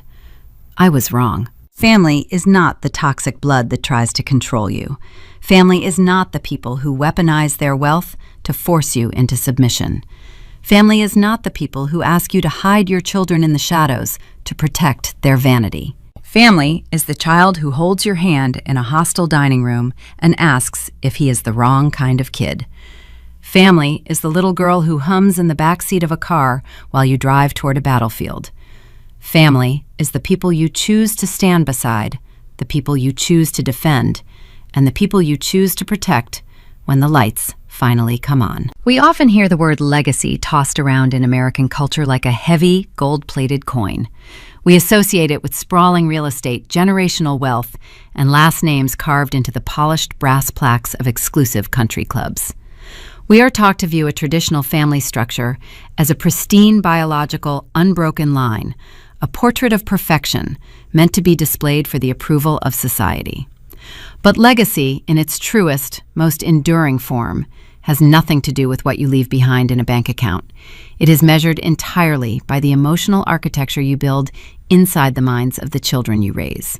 Looking back at the freezing morning on the stone steps of the Vermont family court and the warm, humid summer evenings that followed on my back porch, the most profound lesson was not about legal retribution or financial ruin.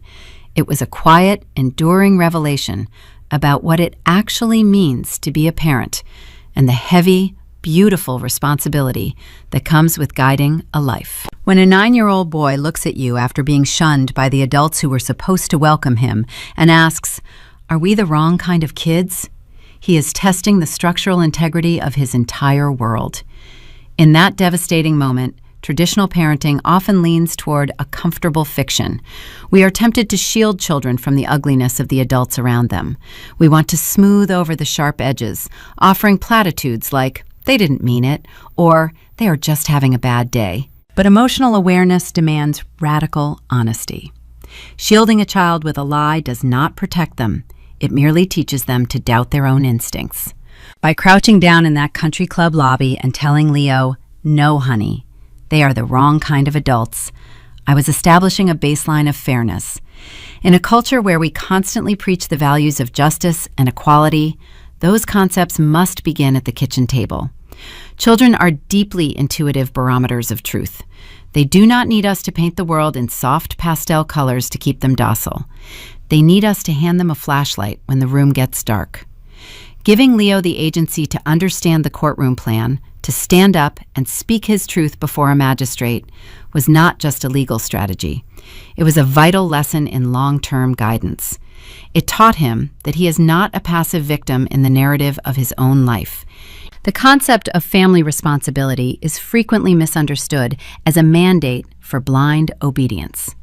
My parents, Richard and Brenda, worshipped this mandate. They believed family responsibility meant preserving a flawless social facade and punishing anyone who deviated from their curated brand. But true family responsibility is rooted in fierce, unyielding protection. It is the conscious daily choice to put the well-being and the psychological safety of a child above the comfort of your own ego. When you choose to parent a child, whether they share your DNA or they arrived on your doorstep carrying their belongings in a state-issued trash bag, you are making a sacred vow. You are promising to be the barrier between them and the chaos of the world. Fairness in raising children means holding everyone to the exact same standard of accountability, even the grandparents.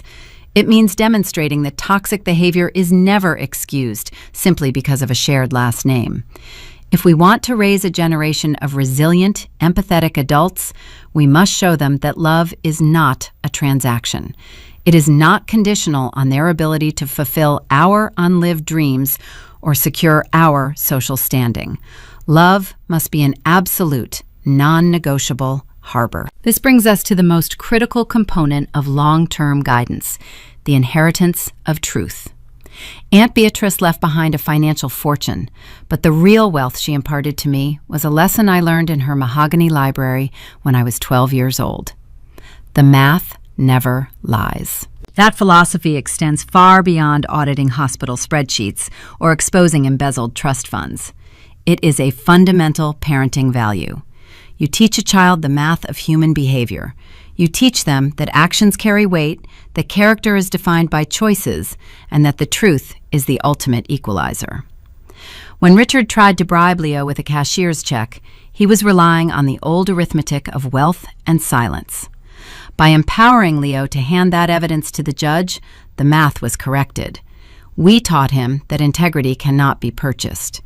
We showed him that while the world can be profoundly unfair, he possesses the inherent capacity to balance the scales. This is how you build a real traditional family structure. You do not build it by forcing a child into a rigid mold. You build it by giving them the tools to dismantle the molds that try to trap them. The transition from the adrenaline of a courtroom to the quiet hum of a Tuesday evening is where the real work of parenting happens. The drama fades, the echoes of the gavel disappear, and you are left with the mundane, beautiful reality of raising human beings. It thrives on consistency. For children who have experienced profound instability, consistency is the ultimate proof of devotion. It is the promise that the person who made them macaroni and cheese on a rainy afternoon will still be standing in the kitchen the next morning. My parents failed to understand this fundamental truth. They viewed children as a captive audience for their greatness, rather than individuals requiring steady, patient guidance. By rejecting Leo and Maya, they did not just lose access to a trust fund. They lost the profound privilege of watching two remarkable minds unfold.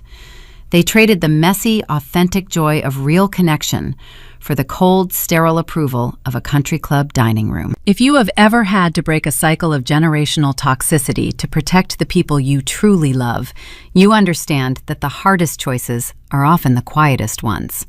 We invite you to join our community of storytellers and survivors who know that the best revenge is a life well lived. Subscribe and follow the channel Aura Vengeance to explore more narratives about the calculated pursuit of justice and the beautiful, undeniable resilience of the human spirit. As I sit on my back porch tonight, watching the fireflies blink against the heavy summer darkness, I think about the legacy we are all leaving behind. Maya's laughter drifts across the grass, untethered and free. Leo turns a page in his book, bathed in the amber glow of the porch light, safe in the knowledge that no one will ever ask him to pack his bags again. We defeated the monsters, turned on the lights, and secured the fortress. But occasionally, when the wind rattles the pine trees just right, I look out past the edge of the lawn into the deep woods. I wonder about the cramped apartments and the silent rooms where the people who chose their pride over their flesh and blood now sit. I wonder if they ever look out their own windows into the dark, realizing too late that they spent their entire lives building a kingdom only to lock themselves outside its gates. We all choose the ghosts that haunt us. I just happen to be at peace with mine.